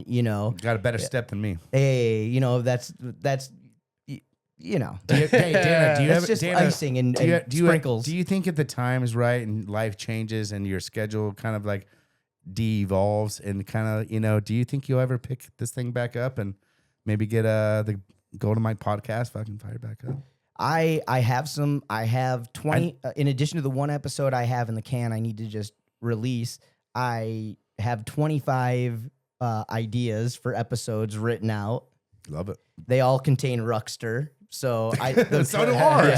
Yeah, so do ours. So Ruck, We We gotta know how comment through. valuable this guy is. But honestly, if you ever get it going, you can bring me and Parks on. We'll do another episode with you. I'm We'd sure love you to, guys are one redo. of the topics that I have on there, but most of the stuff that I have written down It's for for Ruck Ruck. and I. It's just for Rob. Well, it's probably most of our stuff just probably one has of the nothing to do with greatest podcast wakeboarding. You know, guest ever. No. All right, guys. I mean, Yeah. dude, that was awesome. And thank you, Dano. Love you, Ruck, man. Shane, Yeah. you're Love the you best, guys. man. we're gonna do this again. And I'm Yeah, thank we're you doing for it all the again. Patreon members for signing up and giving what you do. We appreciate it. We love giving out all these gifts. Thank you, Dana, for bringing all this stuff. Anybody that wants to like and subscribe and love all of those 100%. little things that we got, we appreciate it. But that's another episode. Hey, can we just close it real quick with a deep? I think I just did. I know you did. I know, but can you pick one camera and make deep eye contact with a salute just to close it out? Oh, Yeah. you want one of my famous Go Showski this one. salutes? Go this one, and I'll even back up a little bit for you. But like, lean into it. Yeah, lean into it. Get for in this it. for this one. This is this one I invented about a decade ago. I call this Get one closer. the blade. Get closer. So it's like the blade. This Yeah. one's called the blade. This one's the blade. All right, this one's going to take us out. Okay. And ladies and gentlemen, coming around, Dano Amir. I mean, it was good, but that camera didn't get it. Like, I think we got it on that one. We got it, dude. We got it. I think that's a good We round. got it, Shane. I love that we got the blade. Thanks, Dana, for the blade. Love y'all. Thanks for coming out. God bless you. Good night.